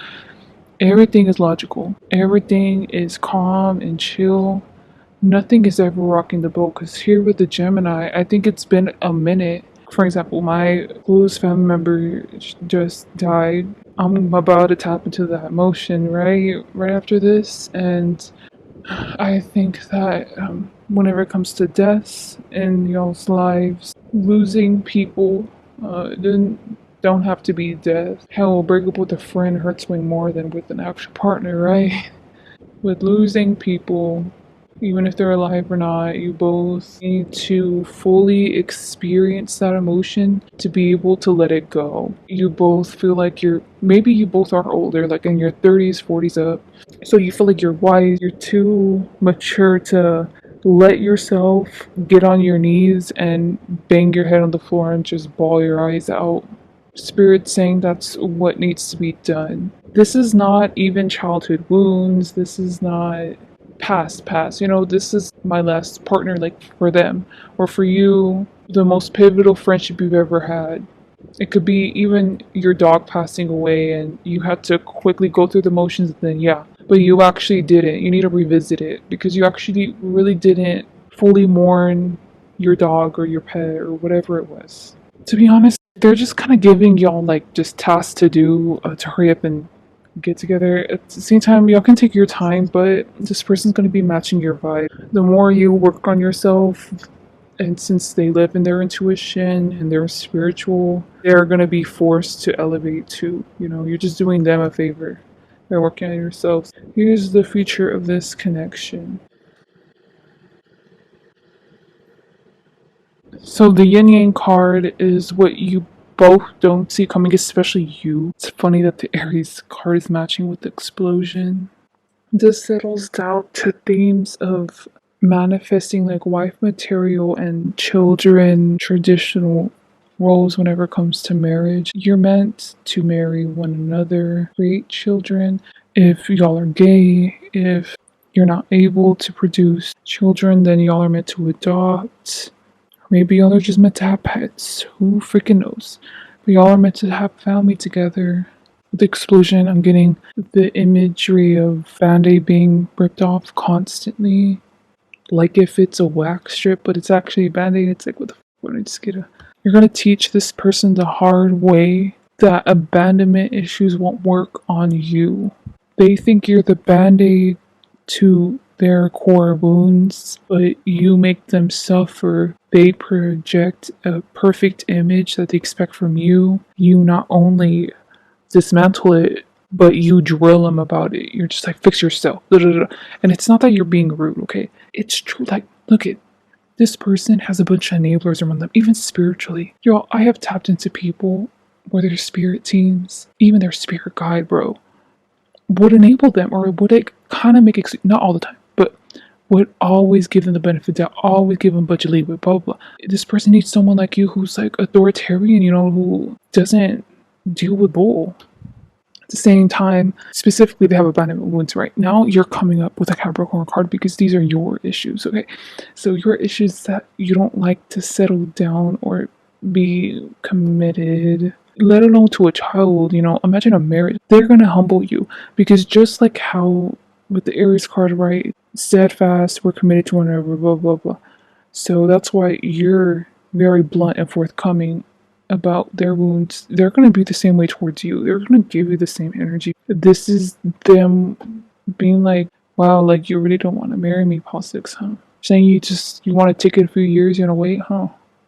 Oh, well, maybe I don't want to have sex with you anymore. Maybe that. Interesting. Well, maybe there's better people out there for us, you know? They're gonna play a lot of petty games with you because it's not. Okay, if you have cheating tendencies, you would know, and it's them cracking down on this. They're still being committed to you. I'm gonna go about this the high vibrational way, and it's not that. It's just you have wounds around trusting. They're gonna humble you, okay? Because you're so used to evading. No, they're gonna capture you. They're gonna make sure you learn the lesson. With the yin yang, you don't see it coming because especially you. It's like you all found out this was a soul contract. It's like, yeah, marriage contract, yeah, but like we can divorce. No, this is for the long haul. This is for the rest of y'all's lives. And it makes sense why you especially don't see it coming because you don't like commitment. So maybe you thought you were never gonna marry someone or never settle down with someone or never have a family. Would like to thank y'all for I mean, it's not like if y'all do this on purpose, you know, where I found out in the middle of y'all's reading that someone passed away, but it's hard for me to take my mind off very emotional subjects, and this reading has allowed me to become at least a little bit more grounded and centered right now in processing the news. And yeah, I'm thanking y'all even though you don't even realize that y'all even are helping me right now. So yeah, thank you for coming to my channel. I'm really humbled. Please like, dislike. I say dislike because dislike is a way of y'all expressing if y'all like my content or not, which I don't mind. And comment, subscribe. Bye, guys.